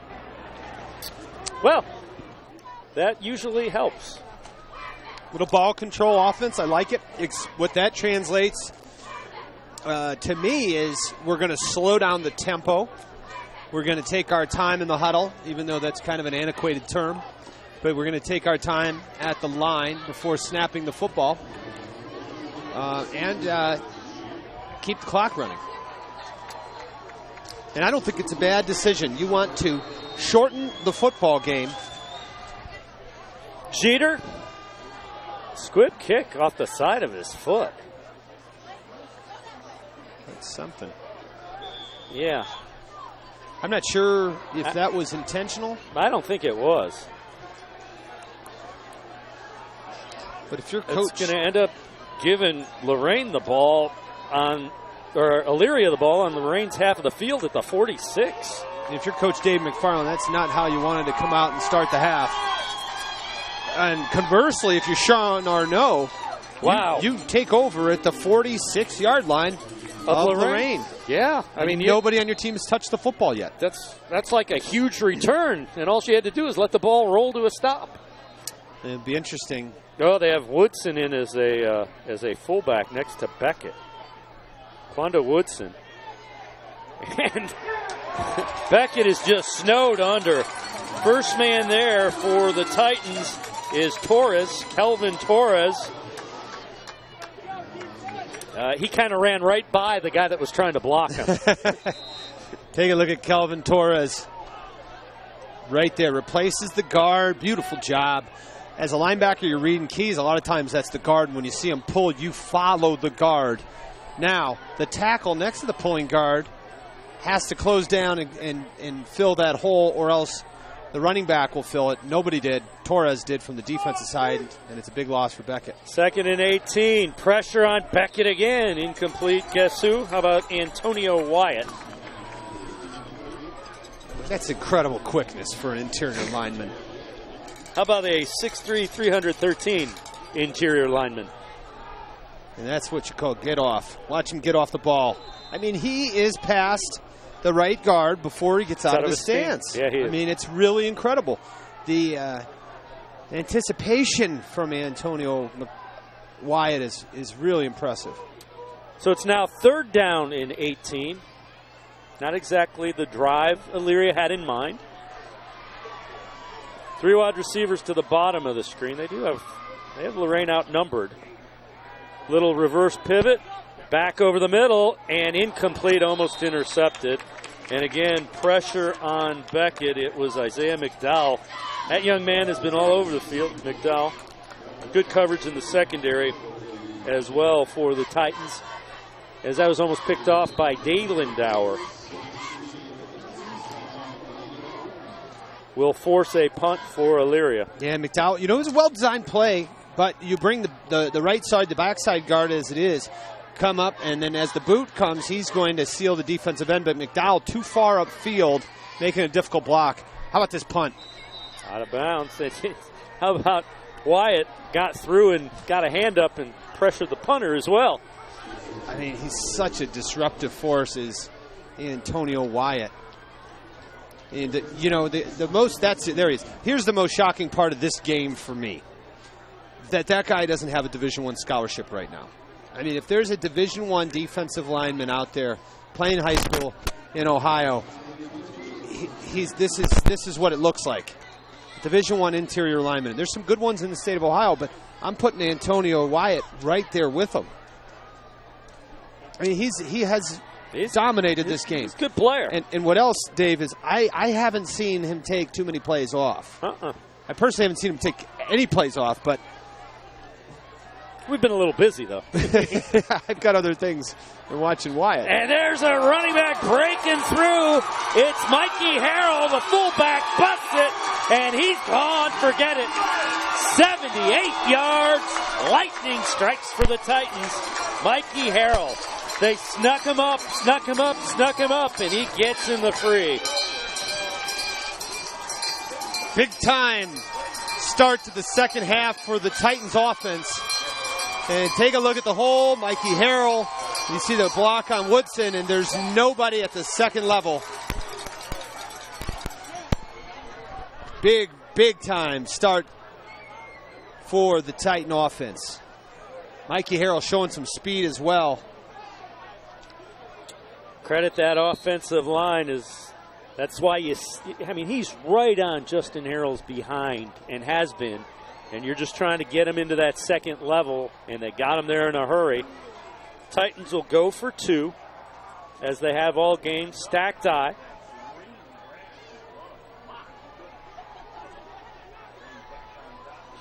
Oh, we got a little movement there. That's the up back.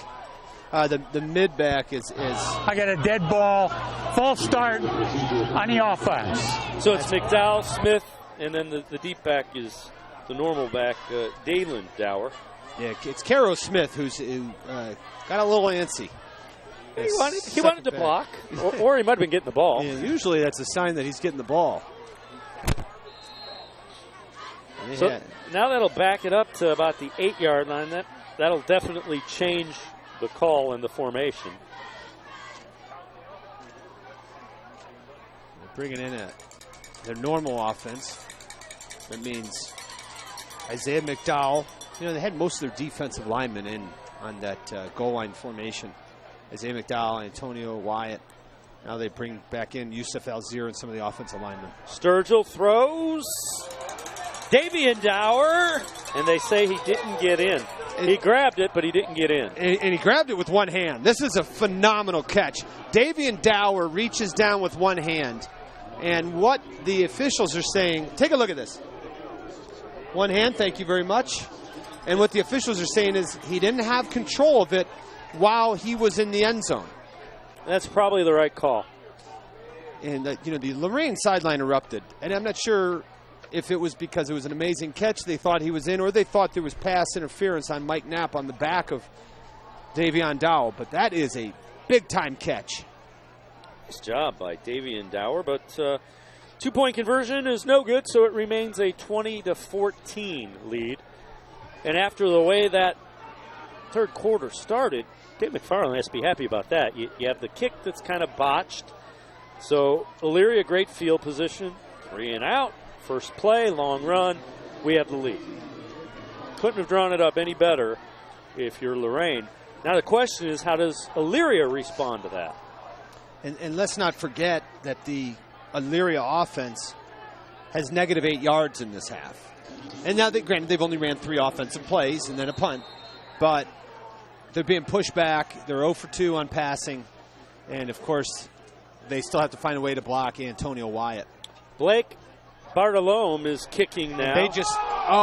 Dave, they pooched it. And again, I can't tell if that was intentional or not. I'm guessing that's a different kicker. They brought in a different kicker. But Arshawn Barker almost caught this ball clean. And see him wiping his hands off. And it just bounced right out of his hands. But he was the only football player in the vicinity of this football.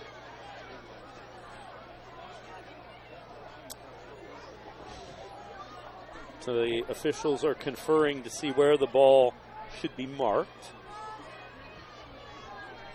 If that was intentional, that was a beautiful, beautiful onside kick. I don't think the first one was. I think that one was. We got to get Gabby out there to talk to the special teams coordinator for Lorain and find out if that was intentional. That was a beautiful pooch kick.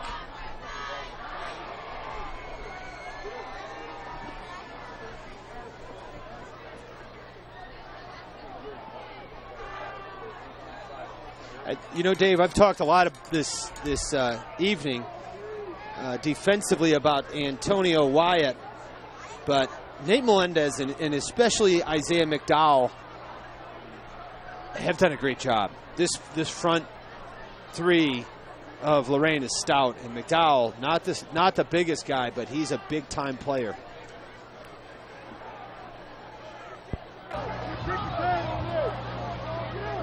We had free kick interference on the blue.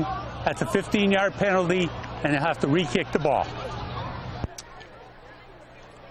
Let's head down to the sidelines and Gabby Cruz. Gabby? Yep, just answering that call for you, Ryan, that the second kick was intentional. That was an intentional one. And back to you guys, that's all. You know, Gabby, She's if you all can, over it there. Give that guy a pat on the back when he comes out, because that was a beautiful pooch kick.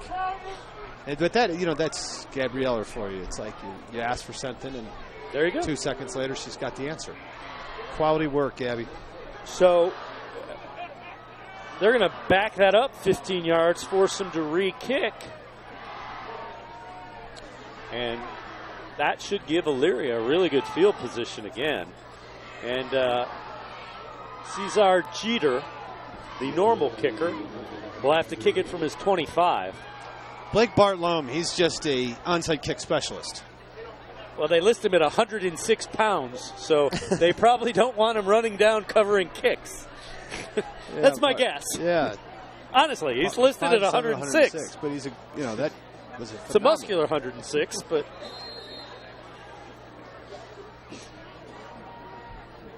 so Jeter will tee it up, and the deep backs are lining up at the 33-yard line. So figures to be really good field position for the Elyria Pioneers.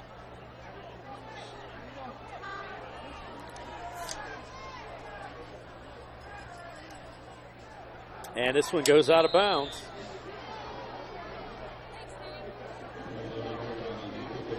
So good field position upcoming for Elyria again.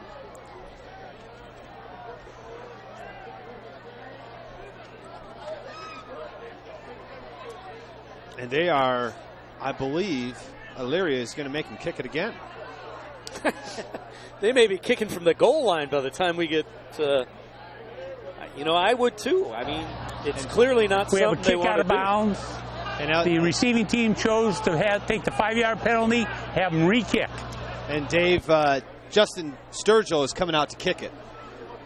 And he is normally the punter, so put it on the tee and have him knock it. But now Glover is waiting at the 40. This is a good decision by Sharon Arnaud. Yeah. Make him kick it to us. Yeah.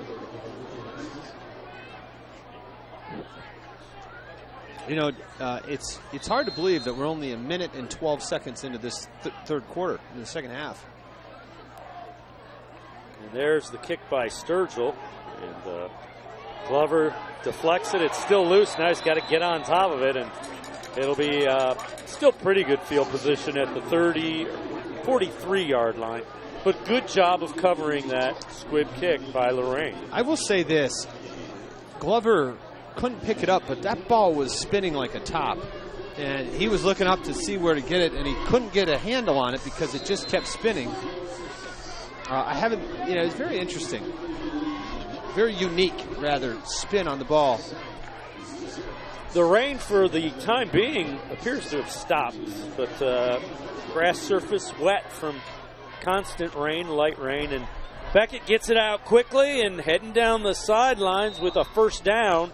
It's Williams, Devian Williams. A good job. Get the ball in the hands of your playmakers. And Elyria goes 5 wide, trips to the bottom, Twins up top, and look at the cushion, Dave. Watch when he catches it. Look where the Elyria defensive backs are. They're still not in the picture. And look at how many white jerseys we're getting out there to block. Yeah, I mean, you have Nate Melendez, who's a defensive end. coming out to pursue, and Savon Chavis, one of the strong safeties, who was, again, inside, trying to get out on the outside receiver. 5 wides. Beckett dumps it underneath. Arnaud gets out of bounds. Pretty good pickup on first down. You know, Dante Beckett, when his line gives him an opportunity to set his feet, he's very accurate, and he throws a nice ball. It's when he is being pressured, is thrown off his back foot, his mechanics aren't exactly the way he would want them, is where he gets himself in trouble. Beckett keeps it, takes a hit, and it's Smith.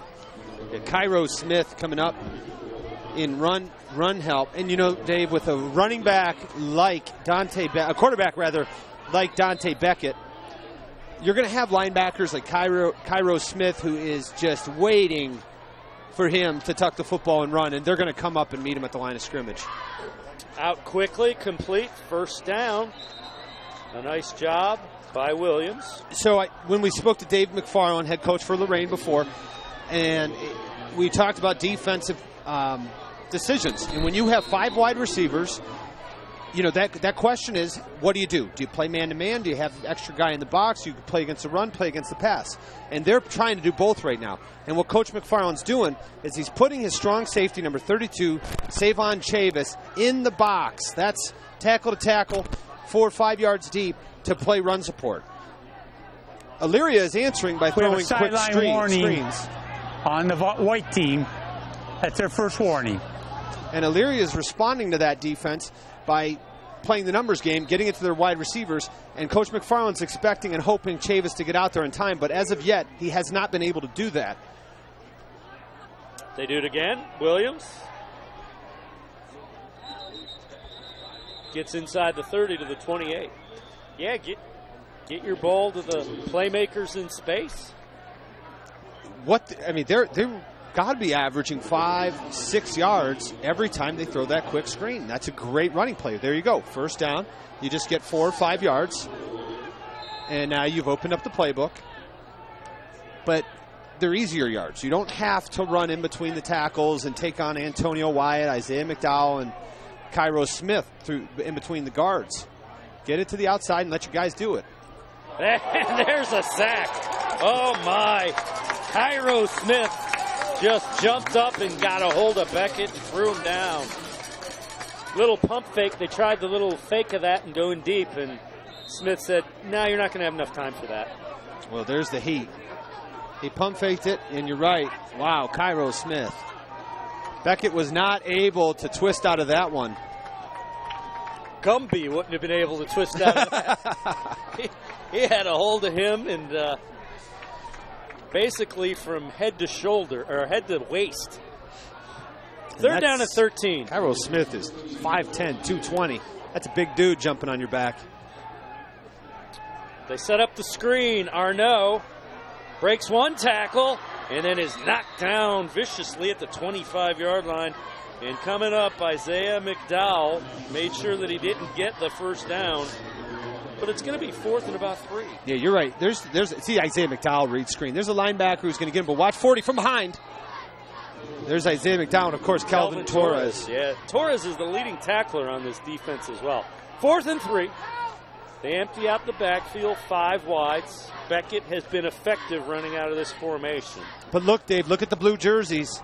Count what Beckett is going to do, and Coach Arnaud is doing, is counting the number of blue jerseys in that box I was talking about. And you see Chavis to the top side, number 32. He's cheating in. They call a timeout, and that's what they're doing. They're trying to disguise how many guys they're putting in the box. So they're moving them out of the box, and then when they get up closer, they're moving into the box. So it's simple. It's a numbers game. You have 5 offensive linemen, and you put 5 wide receivers out. If they put 5 in the box, you have to go man-on-man, and your quarterback's free. If they put a 6th man in the box, that means there's 5-on-5 on the outside. You have man coverage, and somebody has to win that matchup. So that Savon Chavis, he's the odd man out. He's either the 6th man in the box or the 6th man in coverage. And the other thing is if you're Coach Arnaud, you got to feel pretty good about having one guy account for Dante Beckett. He's shown he's pretty elusive. And that's right. It's very simple for me. Everybody has a job to do. And if every guy in their offense, blocking-wise, does their job, Dante Beckett, he's running free. Yep. And now you have to get somebody from coverage to come down and tackle him. Now, that means one guy's going to block number 97. Let me know how that works out for you. That's why I said it's simple for me, because I'm just drawing this up on paper. There he is, Antonio Wyatt. So then you're going to count the numbers here, and you see, no, they have a running back, so now you're going to go 6 or 7 in the box. Beckett drops back, pressured, and a great job at getting to him by Isaiah McDowell. Throws him back at the 40-yard line. McDowell plays Beckett one-on-one and wins that battle defensively. Isaiah McDowell, I mentioned it earlier, he is the unsung hero of this defensive line. He's working on John Anthony Lowry, and that's an effort play. That's an effort play and not giving up on it and continuing to come. And speaking of effort, got a big-time block by one of the Elyria offensive linemen. Heck of a job by Isaiah McDowell tackling Dante Beckett in the open field. Not an easy guy to bring down. So the Titans defense holds. Offense has it at the 35, 1st and 10. That was Evan Hogan with that effort block. But Isaiah McDowell, to talk about playing whistle to whistle, that's the personification of number 40, Isaiah McDowell.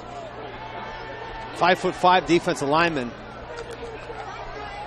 There's Harrell again. This time the defense stops him after a short gain. That was the exact play that he ran 78 yards for a touchdown on. Sure. Last possession. If it worked, last play. Yeah. You know, if it works, go right back to it. And you're right, he's very tight to the line, and a lot of times there's Dalen Dower, and he almost dropped the football. Yeah, I thought he did for a moment. 3rd and long for the Titans offense now. Let's see what happens. Yeah, no, that's just excellent penetration. That's what it was. Looked like Luke Palos, number 62. Also, Luis Aguilar, 62-47, got in on it. 3rd down and 10. Sturgill, little crossing pattern, incomplete. Wanted to find Jermel Nolan, overshot him and undershot the outside receiver. 4th down, and shaken up on the play is Dalen Dower. Yeah, that was excellent pressure again by number 62, Luke Palos. Stepping up, Joseph Emerson, his fellow defensive tackle, I do not believe is back in the game. And senior leadership, Luke Palos, one of the captains, getting in there and making life uncomfortable for Justin Sturgill. And Sturgill will line up to kick it away. Gets it away, a line drive, and it's wisely touched down by Smith. Cairo Smith just said, we'll stop it right here. Back at the 35. And Dave, Elyria's getting after it. They just sent everybody after Sturgill, and they almost got a piece of that punt.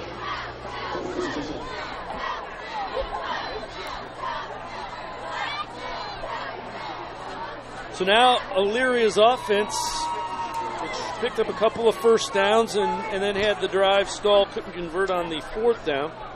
We'll try to get back after it midway through this 3rd quarter. Nobody. They got one guy out of the box, and that's it. And Beckett's going to take a shot. Incomplete.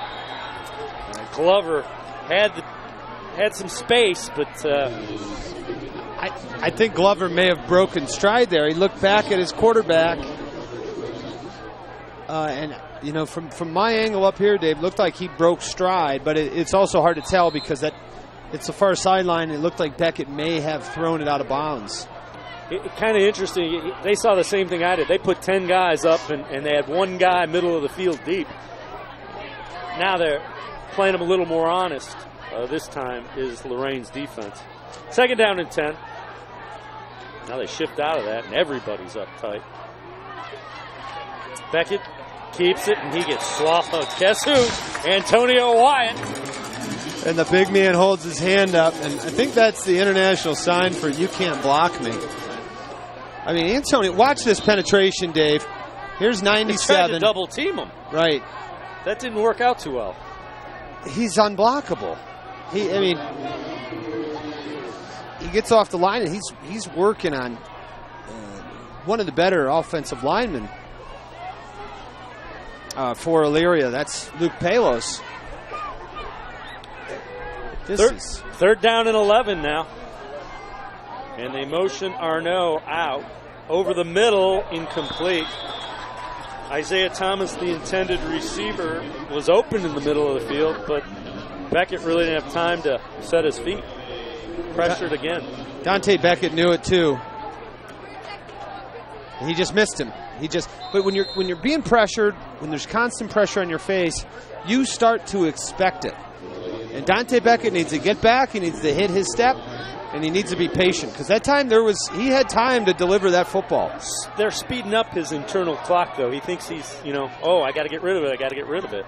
You start anticipating pass rushes that aren't there, and that's credit the Lorain defensive front seven for doing that.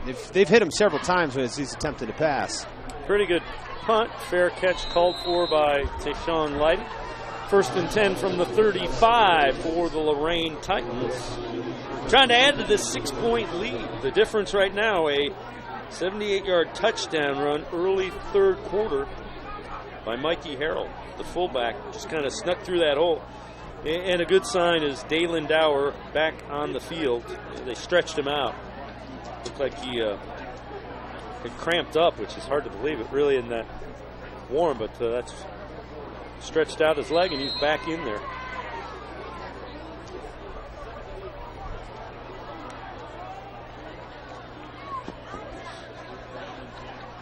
So Harrell is the up back again. They switch kind of sides of the formation there. And there's Dower. Dalen Dower. Nice run across the 40. Out to the 43. And that's the offense we saw in the second quarter where Lorain had so much success running the football. You put Dower behind Mikey Howell and that big offensive line. And here it is again. Up tempo. Dower finding his way through. It's going to be a little bit short of the first down. It'll be third and less than a yard. That's a nice job by Mike Knapp, the linebacker. But Dower breaks that tackle, runs right through it. They get right back at it, and they say they picked up the first down. So they're waving. It's the reason back judge came in, and he's waving the sticks forward, so they pick up the first down, 1st and 10.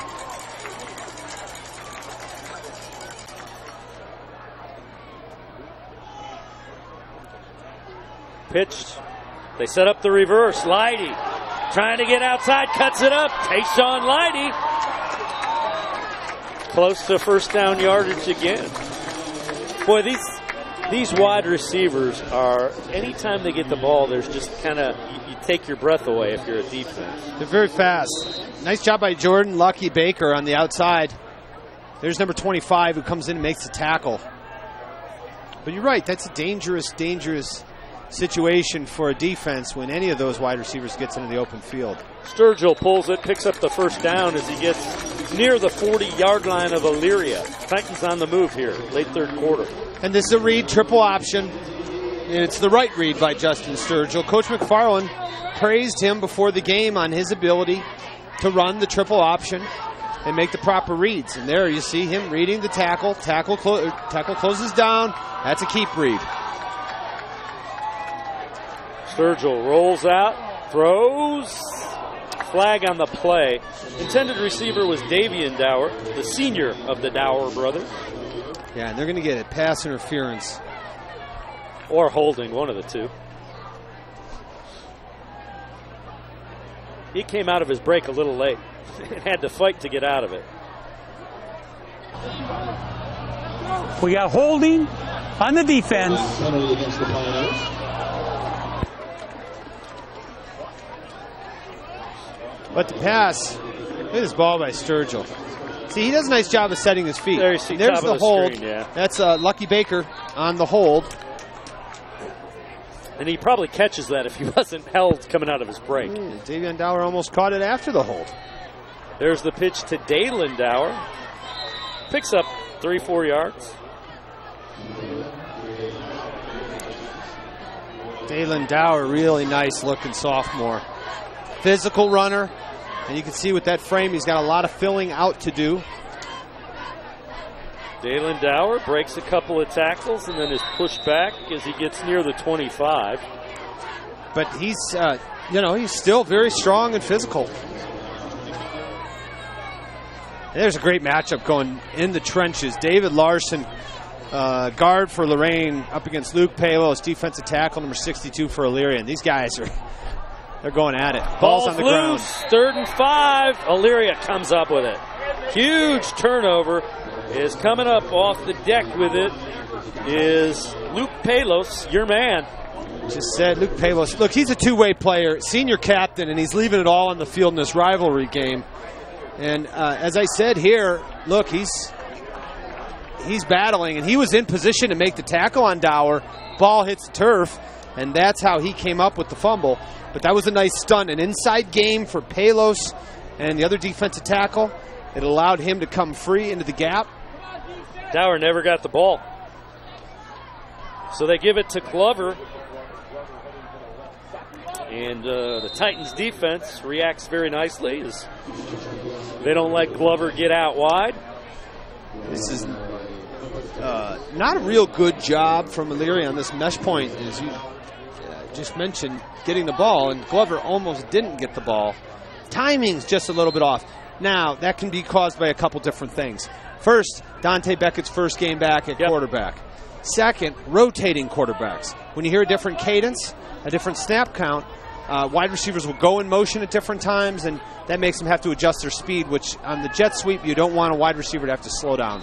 Incomplete pass as the intended receiver was Ethington. Well, the other thing is you were running to the side Antonio Wyatt was at. That'll disrupt the timing a little bit, too. Tends to do that. He's a disruptive force. 3rd down and 10 for the Elyria offense.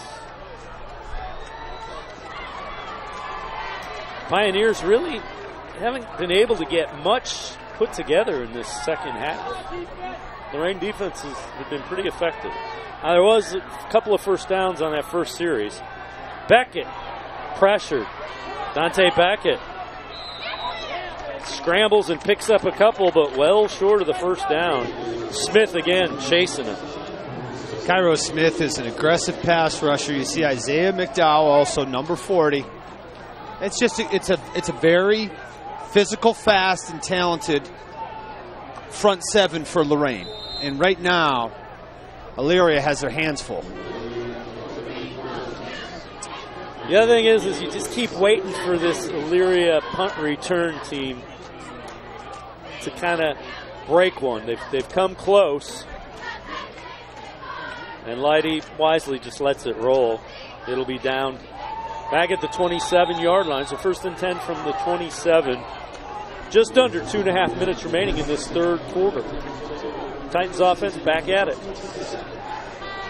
And for having struggles offensively to move the football, Elyria is just down by 6 points. And right in this football game. Mentioned last year, Lorain lost their first 2 games, went on to win 8 straight. So they lost to Midview and Elyria. Weeks 1 and 2 did Lorain. Won 8 straight. They beat Olentangy and Dublin Jerome in the playoffs. Then they lost 24-20 to Olentangy Liberty in the regional final. So Titans with that deep playoff run and hoping to get back at it here in 2017.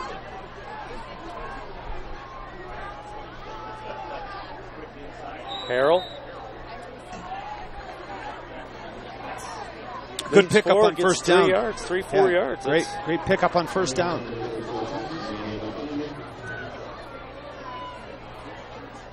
They get across the 30-yard line.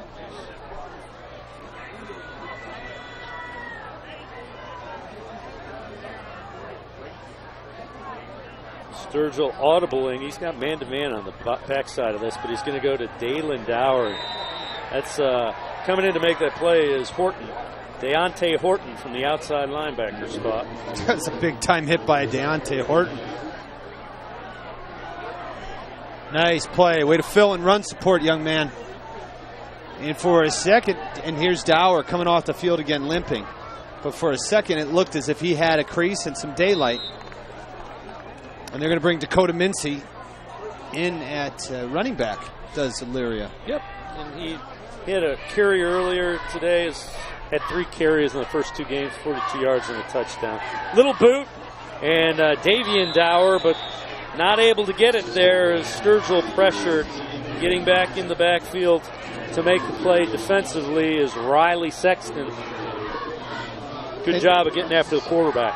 And John Anthony Lowry, another, him and Luke Palos playing both ways, defensive line, offensive line. Really putting it out there, and it was a great effort as John Anthony Lowry breaks through, puts some pressure on Sturgill, and the Elyria Pioneers defense does their job again. So Sturgill lines up in punt formation to kick it away. High snap. Sturgill gets on it, and it will be 1st and goal from inside the 10 for the Elyria Pioneers. Oh, huge break for Elyria, and a big mistake for the Lorain Titans. And Coach Arnaud has to be feeling it right now. These self-inflicted wounds that Lorain is putting on themselves. And Dower, once again, Dalen Dower, number 11, limps off the field. But Coach McFarland has to be beside himself right now. It's what he spoke about at halftime, and the struggles have continued.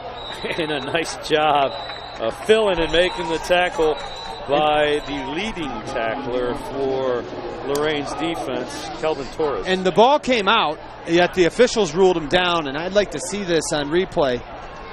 Take a look at this. There's Arnaud, and there's the ball. And there goes Arnaud. But credit, to the credit of the officials, that was a difficult angle where they were at. And look at Arnaud pointing, he was down. He was down, he just didn't have the ball when it happened. 2nd down and 9. Glover, Beckett keeps it, and he is just swarmed under. Smith again. So it's been Smith in the second half, Wyatt in the first half. Remember the Titans defense here. Carroll Smith. Don't look, Isaiah McDowell's at the bottom of that. Isaiah McDowell just doesn't get the celebration points that Cairo Smith does. But McDowell was every bit of a tackle on that as Cairo Smith. And there is Williams fighting forward again and pushed back at the 5. And here's decision time. And he's got the quarter to think about it as we're at the break. End of the 3rd quarter, 20-14, Lorain leads. 4th and goal from the 4 for Elyria when we start the 4th.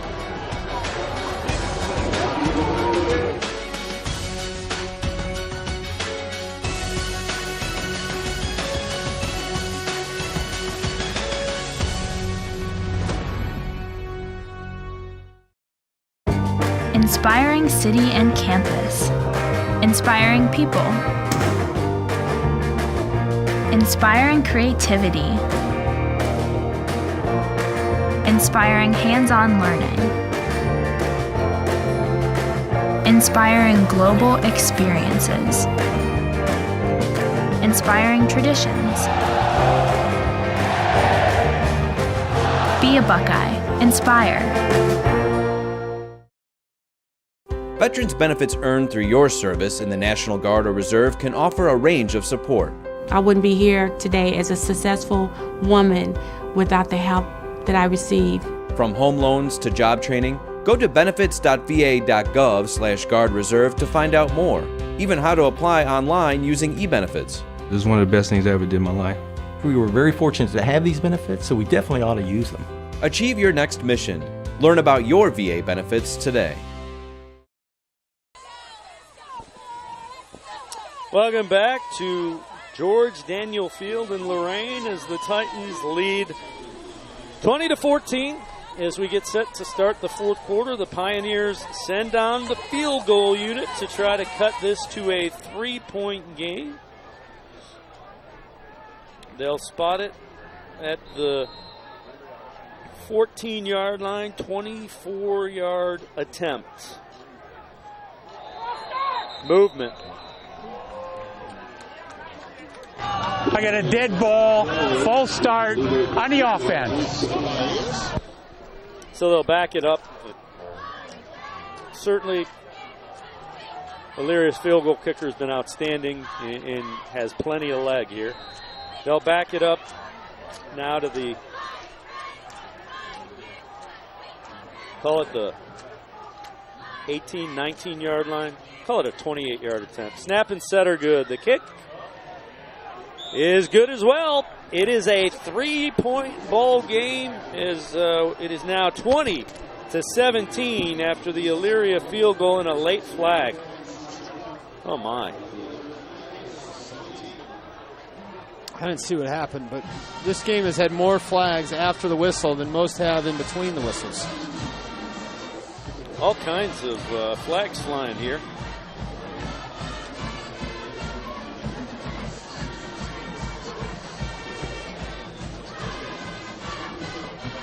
We have a dead ball, unsportsmanlike, on the white, 15 yards on the kickoff. And a lot of them have been that variety where it backs up the kickoff. Right. Well, we want to thank the Lorain High School TV program. They offer a career tech program at the high school Club TV 20 under the direction of advisors Joe Bach and Terry Track to direct the students in multi-camera productions complete with replays and graphics for every home game. In addition to a cable channel on Spectrum Sports, they have a YouTube channel. Over 750,000 viewers. Look for Lorain TV 20 on YouTube, Facebook, and Twitter. And we want to thank Joe Bach and the guys for helping us and getting us set up here at George Daniel Field. Let's head down to the sidelines and Gabby Cruz. Gabby? Thank you, guys. Well, high school football atmosphere is home to very skilled football players, but also some very skilled musicians. We have the bands here tonight, and we wanted to feature one musician in particular in the Lorain Marching Band. Pablo Oquindo is legally blind, and he is an amazing snare drummer. He also plays the violin, viola, and bass drum. Another fun fact about him, which is why we wanted to feature him, a black belt in karate. Took first in the state in 3 categories last year. So wanted to give him a little bit of love. You can do it, Gabby. Just don't get too close because you might get a roundhouse kick. But that's pretty cool. It's really cool, yeah. Pablo, and what a talent, right? I mean, a black belt in karate, and he plays more instruments. Violin and snare drum. That's a weird combination, but right. All right. So, Elyria will kick it off. And Lorain kind of waiting up about the 20-yard line. That's Cross trying to field it like a shortstop back to the 10. This guy can fly if he gets in the open field. And the Pioneers wisely grab Zion Cross and bring him down at about the 25-yard line. That's the first time they've kicked it in the direction of Zion Cross, and I don't blame him. No. He is a sprint star. And we don't use that term lightly with that. Well, he has been in the top 5 in the 100-meter dash all 4 years of his high school career. And will likely be there again this year. unless barring an injury, I can't see why he wouldn't. He is one of the elite sprinters, top-end sprinters in the state of Ohio. So we go with 4 wide receivers, a little bit of a different look, just one back, and a shotgun look now for Justin Sturgill and the Titans offense. A little pistol formation, rotates him over to help with the blocking protection. Complete. Lighty. That's a different look for you if you want to defend the Titans. They go from that eye where they sneak up the fullback to a spread, pick up 5-6 yards on first down. Now they're going to go tempo. Same look. And Dalen Dower, who's kind of been cramping up, is in there. Taking a shot. Incomplete. Nolan, the intended receiver, Jermel Nolan. And tomorrow morning, when Justin Sturgill is sitting with Coach Dave McFarland and the rest of the crew, this is one that he'll put his hand on his forehead and say, man, I wish I had that one back. Because Jermel Nolan had his man, Keyshawn Glover, beat. 3rd down and 5 for the Titans offense. Trying to add to this 3-point lead, and Elyria defense doesn't like the look of this. They call a timeout. And this is for the second time. First half it happened, another second half. Elyria is down to 1 timeout with almost a full quarter to play. And Coach Arnaud, you can see, not a happy man right now. That was a personnel. They may have had too many people on the field. Well, that's one way to stop that spread formation. That's true. It's like a 6th attacker. That's right. But yeah, those are the type of things that will drive a coach absolutely batty. And Dave, you just talked about the high school club TV 20 with Joe Bach and the other guys, and they gave us during the quarter. I turned around, they're here in the booth, and I said, you got to tell me, does Isaiah McDowell wrestle? Number 40, the nose tackle, and they said he does. And you know who else wrestles? Blake Barlow, the 106-pound kicker. The 106-pound kicker. So you could put him on kick coverage. Yeah, don't mess with him. But Isaiah McDowell, it's clear that he's a wrestler due to his leverage and body positioning. And there's a corner blitz. Sturgill looking for Light. He's got him. What a pass! And Tyshawn Lighty, touchdown. What a dime by Justin Sturgill. Through double coverage. Boom, the Titans hit it. Dave, beautiful pass. Put it right where it needed to be. And how about the concentration of Tyshawn Lighty? How about the pass by Justin Sturgill? Look at this throw. Boom. Right where it's supposed to be. Splits the defenders. Tyshawn Lighty shifts into 5th gear. Look at that pass. I mean, that's beautiful. So if I'm Justin Sturgill, right after that one where you're hitting your head, hey, can we look at the one where I split 2 defenders for the long touchdown pass? Right. Well, that's the thing. When that one comes up, just hit the fast forward button and show this one. Tyshawn Lighty. 7th touchdown of the season for Justin Sturgill, and none of them are going to look that pretty. 26-17, Lorain leading. They'll go for 2.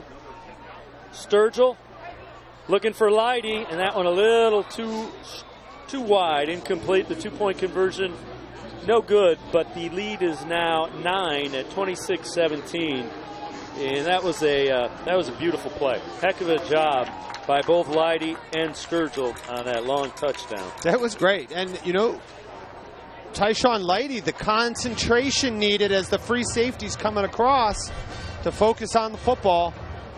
Beautiful. Beautiful ball placement by Justin Sturgill. That was fun. Unless, of course, you're an Elyria Pioneer. Then that wasn't so much fun. No, I could think of several things more fun than that. Watching paint dry would be on that list. There's Dave McFarland. This is the type of response and the sort of offensive output he knows his team can provide. Now, and you mentioned at halftime after his comments about momentum shifts, and you credited that to youth growing up. This is another factor of a young team, is being able to string these types of possessions together. Right. And also being able to take it from the defensive side of the ball to the offensive side of it. You know, when you can stack the momentum on both sides of the ball, you start becoming a pretty good football team. Right. And, you know, last week on Spectrum, we had Ignatius and Menor, and Menor realized you can't have empty possessions. You can't have 3 and outs. It was 2 3 and outs, and that's a free ball, a headsy job by the Pioneers to get on that. Right, and so to that point, you can't have empty possessions, 2 3 and outs to Menor, and that's what ultimately decided the game. Coach McFarland knows that because of his long playoff drive. He knows to continue to be one of the big boys, which undoubtedly Lorain, they're one of the big boys in Division I. They have to be able to compete. They can't take possessions off, quarters off. They have to be there consistently, possession, every play, every down. And he's playing a lot of 10th graders, and that's something in weeks 1, 2, 3, and 4 they need to learn. By the middle of the season, if you're going to be a really good football team, they better know that. Empty backfield, Beckett trying to get it out. And a nice job, and heading upfield is Thomas. A nice job by Isaiah Thomas. Actually, it's Glover. Keyshawn Glover. And there's a flag down on the outside. I think there might have been holding as Davian Dower was trying to get back there. And it might have been your guy, Isaiah Thomas, who did it.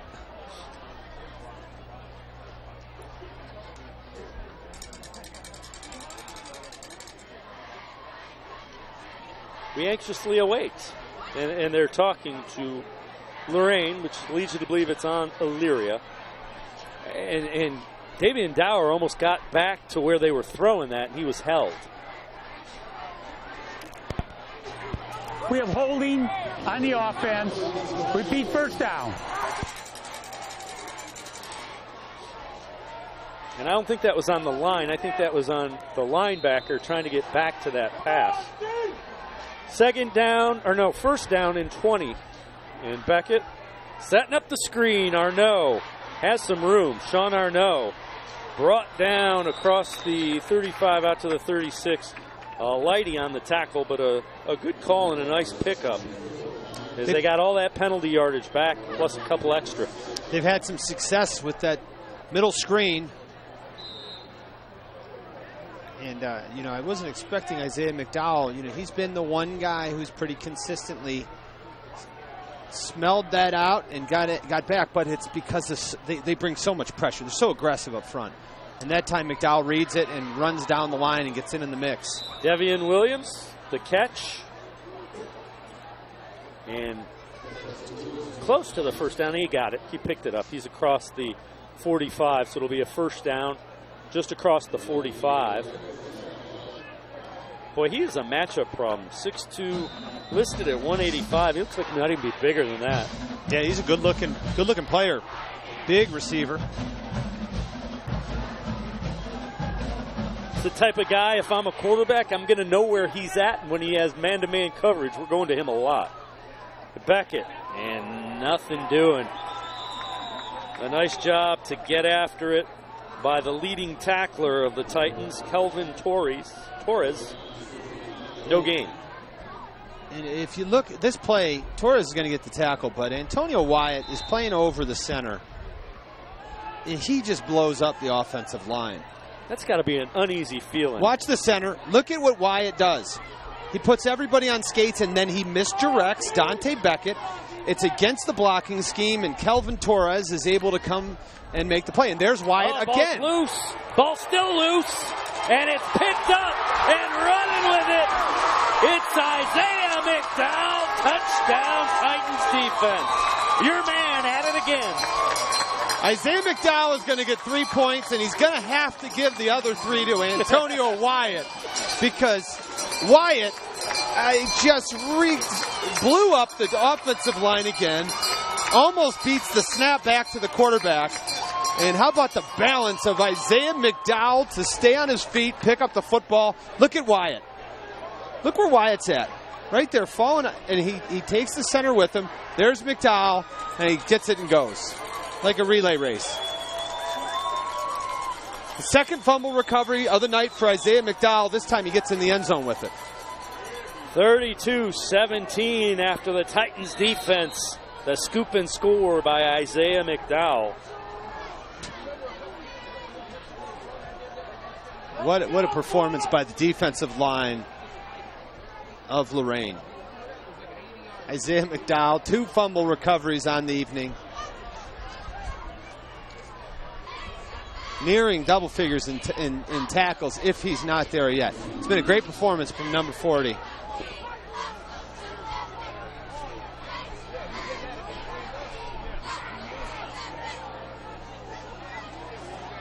When Coach McFarland says number 97, Antonio Wyatt. I think they might have seen lightning. I think we have a lightning delay.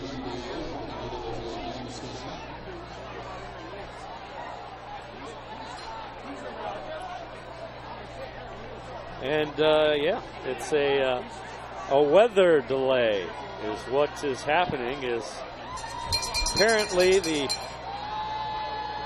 one of the referees on the field saw lightning in the distance.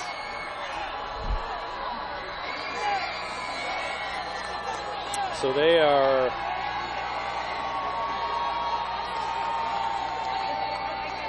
clearing the field.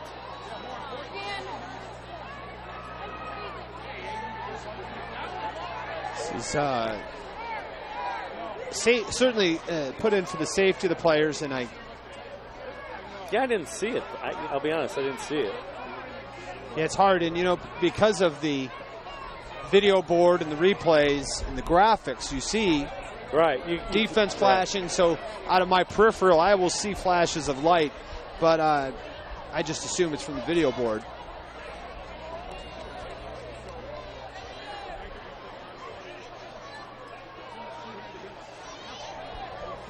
But this is a good rule for the safety of the players and everybody on the field.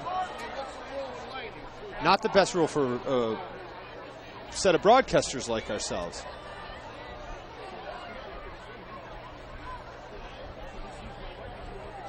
So, and there's, we're in Lorain. We're so close to Lake Erie. We're right on the water. Right now, the storm tracker shows, a storm over the water.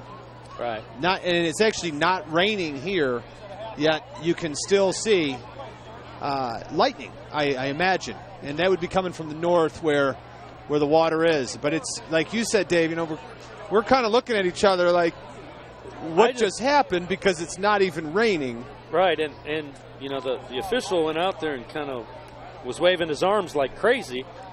So, and they were waving guys off the field and into the locker rooms. We've got Gabby down there doing some investigation, talking to the officials, and I'm sure she'll get the scoop. Well, let's check in, and we'll head down to Gabby and see what Gabby has to say. All right, we've got all the officials huddled up here, and you're right, no rain out here, but it sounds like we saw some lightning coming off the lake, so it is going to be a little lightning delay here. All right. And Gabby, do you know how long they anticipate? What is the rule on that? 30 minutes. It's got to be at least 30 minutes. I thought it was 20, and they're telling me 30 minutes, so that's at least 30. Thank you, Gabby. All right, so we are in a lightning delay, 32-17, just over 9 minutes remaining here in the fourth quarter. We'll be back after this timeout. Hi, my name is George Click. I'm 16 years old and in 10th grade at Lorain High School. I'm studying video production through Lorain High's Career Tech Education program. My first class was video production itself, and my second class was web design. I have a big imagination. Video production is a great release for it. The program is fun, interactive, and hands-on. You learn about the cameras and their functions in a comfortable environment. You spend a lot of time editing video using Adobe Photoshop and Premiere. My video production instructor, Mr. Trout, helped me a lot. He helps you with anything you need help with. He's good at explaining how things work. Taking this video production class is what really made me want to go into this field. This program at Lorain High helped give me confidence. I now know that this is what I want to do, and it's all thanks to Lorain High's Video Production Career Tech program. Every year, airmen face overwhelming challenges. Fortunately, our airmen are resilient and help is available. Last year, 37,000 airmen had the courage to get help for themselves and others when they needed it. Because I had the courage. Because I had the courage. Because I had the courage to get help, I was able to help others. Because I had the courage to get help, I was the first in my family to get a college degree. Because I had the courage to get help, I married the love of my life. And I got to meet the second love of my life. Because I had the courage to get help, I was able to see my son grow up. And because I had the courage to get help, another airman had the courage to get help. Care, connect, cope. And for all of those that you love and who love you, be there.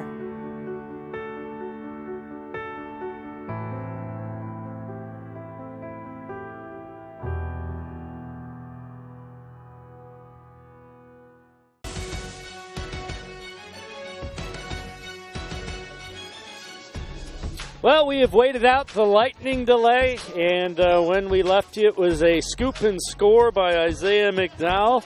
So now the Titans, after our half-hour lightning delay, will try the two-point conversion. And 32-17 is what the defensive fumble recovery and touchdown made it. And now the Titans will, as they have all game long, go for two. A little bit of a different formation there with the stacked look. And Sturge a little pop pass, and it is complete to Davion Dower for the two-pointer to make it a 17-point lead. Flag on the play, though.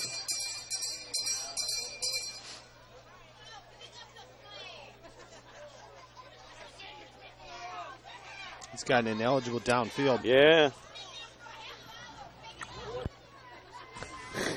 So that will negate the two-point conversion. That's a great call. Dower was all alone in the back of the end zone, but obviously you get a guy downfield, and that kind of disrupts what you're reading defensively. Love the call, though. It was a really nice call. I mean, there was nobody around him. Yeah. But, you know, they've been so run-heavy on two-point conversions, and you bring in... Well, here we go. There's that power eye again. Sturgill looking for Davion Dower. Incomplete. So the nice two-point conversion, was no good. That was designed. And so the two-point conversion is no good. It remains a 15-point lead at 32-17. That was Jordan Lucky Baker in coverage, and he did just enough to distract the vision of Davion Dower. I like the persistence of Coach McFarland, though. He gets a two-point conversion for Davion Dower, called back, and he said, let's try and give the kid another shot at it. It's been a pretty impressive second half for the offense. You had the great touchdown pass by Sturgill to Leidy. Lorain made some adjustments and has been pretty effective. And, you know, in some ways, this feels like much more than a two-score game. Mm-hmm. And a lot of that. What will be interesting, Dave, is we restart this. You know, the two-point conversion aside, now we're going to restart real, actual football after that delay.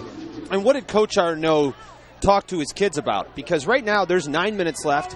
They go down and score. It's a one-score game. Yeah. And, you know, I'm sure he made that abundantly clear to his players. But hopefully, if you're an Elyria fan or an Elyria player, you've taken the opportunity to reset your mental positioning right now and realize that the momentum that Lorain just took is over. Let's start over. We got 9 minutes to play.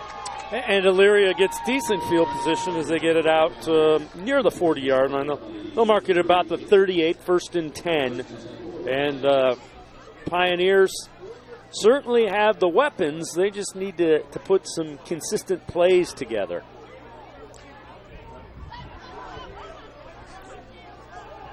Noticeably colder now, too. It was unseasonably cool, and it's gotten downright fall-like here. I don't know what's worse than unseasonably cool, like what's next, but that's where we're at. Beckett mishandles it again. You know, Dave, and those aren't bad snaps. No, if we get a replay, here's what's happening with Dante Beckett.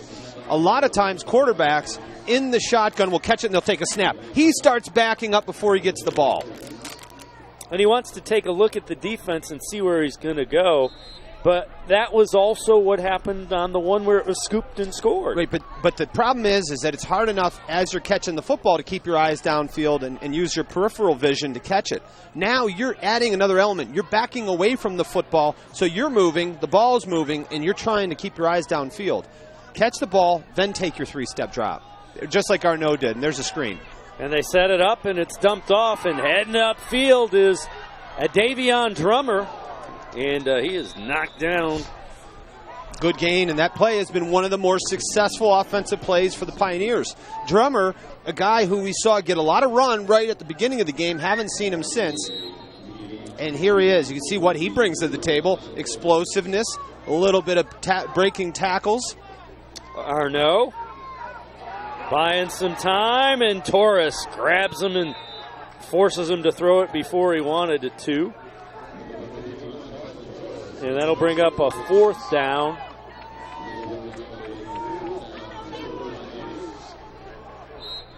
Fourth down and 5 now. That's a long developing pass play they just ran. And, you know, I'm not sure if this is the defense you can do that against. Lorain has pinned their ears back, and they have gotten after quarterback, be it Tristan Arnaud or Dante Beckett. They've been under duress the entire game. You know, I'd go to a quick 3-step. I'd go to some combination routes. Let the quarterback get the ball out quickly and get it in your receiver's hands. Now, we know it's 4-down territory. There's Sean Arnaud. He's going for it, especially on a 3rd and short. You know, try and pick up that 1st down, and you got 2 cracks at doing it.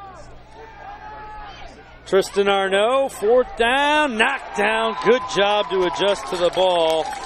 And it's Dalen Dower, and he comes up cramping up again. He's been battling that pretty much all second half. That's cramp. He's going to be carried off the field. But that was 4th down and 5, so the defense holds, and Lorain gets the ball on Elyria's half of the field at the 43-yard line. And they've been trying to stretch him out all second half. So Dakota Mincy will line up as the back behind Sturgill, as Dower being stretched out. Good defensive play by Dower to knock that down. We'll see if Coach McFarland. Now, he's got to call a timeout. Yeah, in Elyria defensively, you know, this is a stage where if you're Sean Arnaud, you need to start taking some risks. And what I mean by that is they're going to put everybody in the box, and they're going to do their best to take away the run. Now, because that's what Coach McFarland wants to do. They just had the delay. They're up 15. Let's run the clock out. Let's get a win and get out of here. But Elyria and Coach Arnaud, they're daring them to take some shots downfield. You've isolated wide receivers one-on-one. You've put your defensive backs on an island, and we'll see if he elects to take some shots downfield with Sturgill or go the safe route and run some clock and try and enforce your will with the run game. See right here down at the bottom, you have Jermel Nolan man with Glover. They go to Mincy, and he will be brought down in the backfield, loss of a yard or 2. Yeah, it's DeAndre Roseboro, number 64. He's come in to spell, well, not spell because he was injured, but Joseph Emerson. He's filled that spot, the defensive tackle spot of Joseph Emerson. There he is, Mr. Roseboro. Loss of a yard, 2nd down. Yeah, we'll call it loss of 2. 2nd and 12. And you see Sturgill taking all that time. He's going to wait for that back judge to raise his hand, as you pointed out. You can see him. No, that's not the back judge. There's a shot of it. You'll see his right hand go up. There it is, 5 seconds. They give it to the big fullback, and he falls ahead inside the 40-yard line.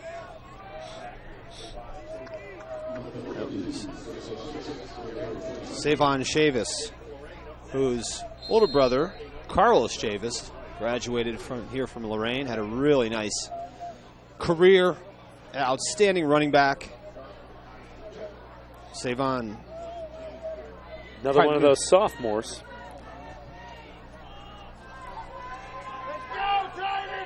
Third down and 6. Midway through this 4th quarter.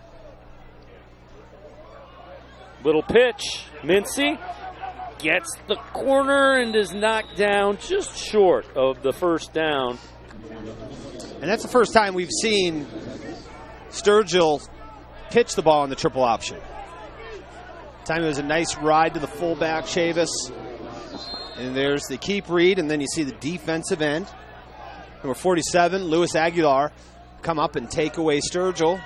And there's the pitch. And then in comes the big boys. Well, I can't really say the big boys because Isaiah McDowell But I'll say the defensive guys. Well, the big boy is in as they bring in Wyatt. And running through, Cairo Smith picks up the first down to the 30, move the yardsticks, and after they set them, the clock will roll. Yeah, I like that. They bring in the defensive linemen. Look at this. They got Cairo Smith, Antonio Wyatt, Isaiah McDowell.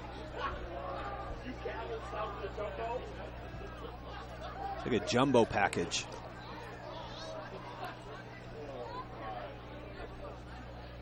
Kelvin Torres, also the linebacker, he gets off the field. He's another one of those defensively, offensively packages. There's that pitch to Mincy. And Mincy, trying to stay in bounds, is grabbed out near the 20. And Sturgill does a really nice job on this option. I mean, this is reps at that pitch. You know, it's not an ideal quarterback to pitch ratio. Generally you want a 5-by-5 ratio. Look how far away the running back is. But 5 yards by 5. Boy, he's shown a lot. He does the zone read, he does the triple option, and he can throw the ball pretty effectively. Yeah, we'll see if quarterback sneak it too. Yeah, he's still going. He gets the first down inside the 15. On opening night of the NFL season with the Patriots, that was Tom Brady-esque with the quarterback sneak for 6 yards. I mean, Brady usually does it from the 1.5-yard line, but. So right now the Titans just rolling through this fourth quarter clock. It'll be inside of 4 minutes when they snap this.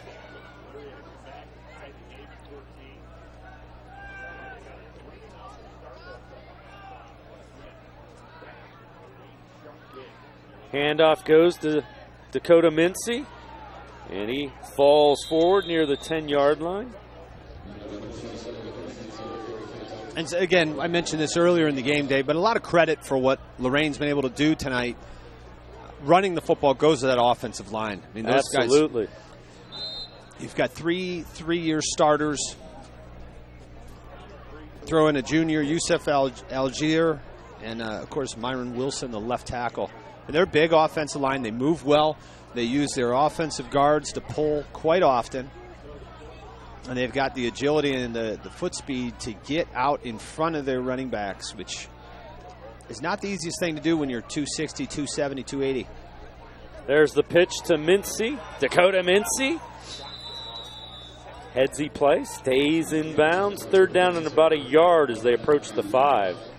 But right now, the main thing, if you're Lorain, is keep that clock rolling. Points would be nice, but you've got a 15-point lead. Nice job by Jermel Nolan, also the wide receiver on the near side, the play side. That's 23 right to the right of your screen. There's Jermel. And Mincy cut inside off his butt. We've seen, and there's nobody at the top of the, oh, there goes. So pushing the pile forward, close to the first down, and he'll get it. Get the side judge in there, they'll pick up that first down. Now they have first down. They've got 2:33 on the clock. It'll be interesting to see.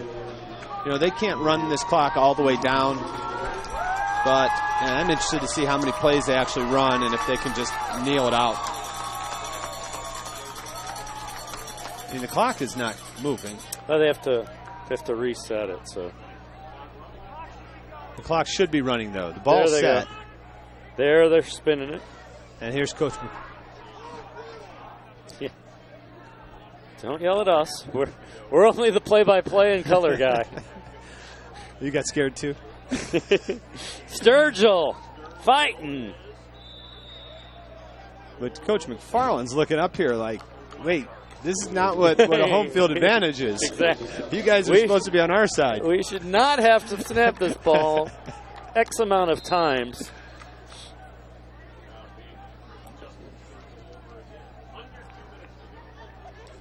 Well, at this point, too, with a 15-point ball game, Coach McFarland is understandably He's upset about the clock. Yeah, you can see him right there. But, when he looks at it, he says, look, I don't want anybody to get hurt. Not that that's – but, we could just – and there's an offsides movement.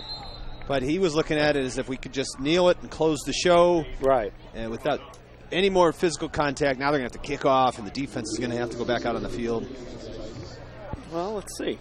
If you back it up 6 yards. Well, it's second down.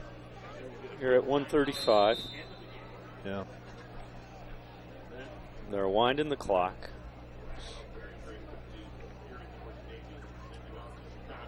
He's still not happy about that. No. Let's hope one of his players isn't running the clock, because he's going to be doing some sprints tomorrow morning. Handoff goes to Chavis, and he's pushed back.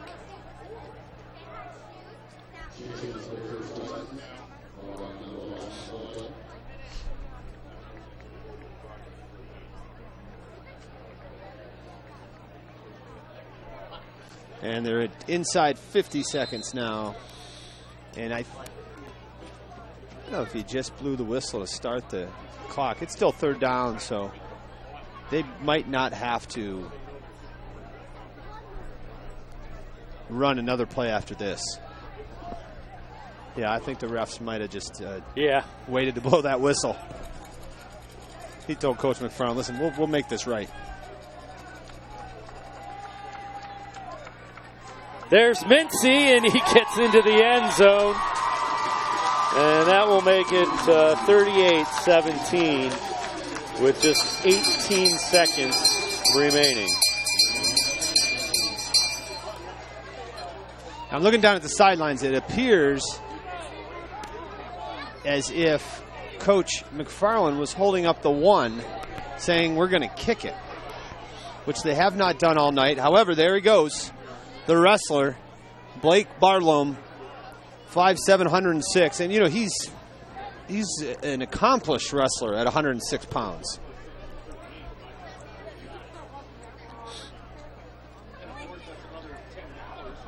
But this is good that Coach McFarland wants to work on kicking extra points, because you just can't, at this level, high-level Division I, you can't go for 2 every time.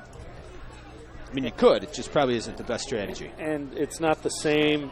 You can practice it, and that's why it's not the same.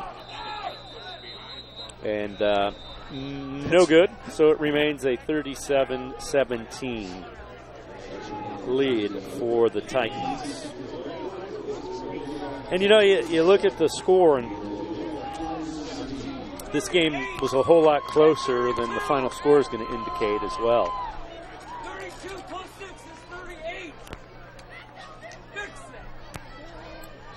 Yeah, it was a good game. Elyria, they hung in there. The effort was there throughout. And I think if they're able to, offensively, I think that, an identity needs to be established. Yep. And it's hard when you lose Beckett, the Wednesday before your first game, and you don't have him for 2 games, and now you bring him in, and you're kind of changing things on the fly in the middle of things, and that's never easy. No, it's not, and certainly Beckett was a game-time decision, so we don't know what type of practice he had. There's Coach Arnaud. And actually it's 38-17. As somebody pointed out, 32-6 is 38. So they had the scoreboard in the at the field was off. So 38-17.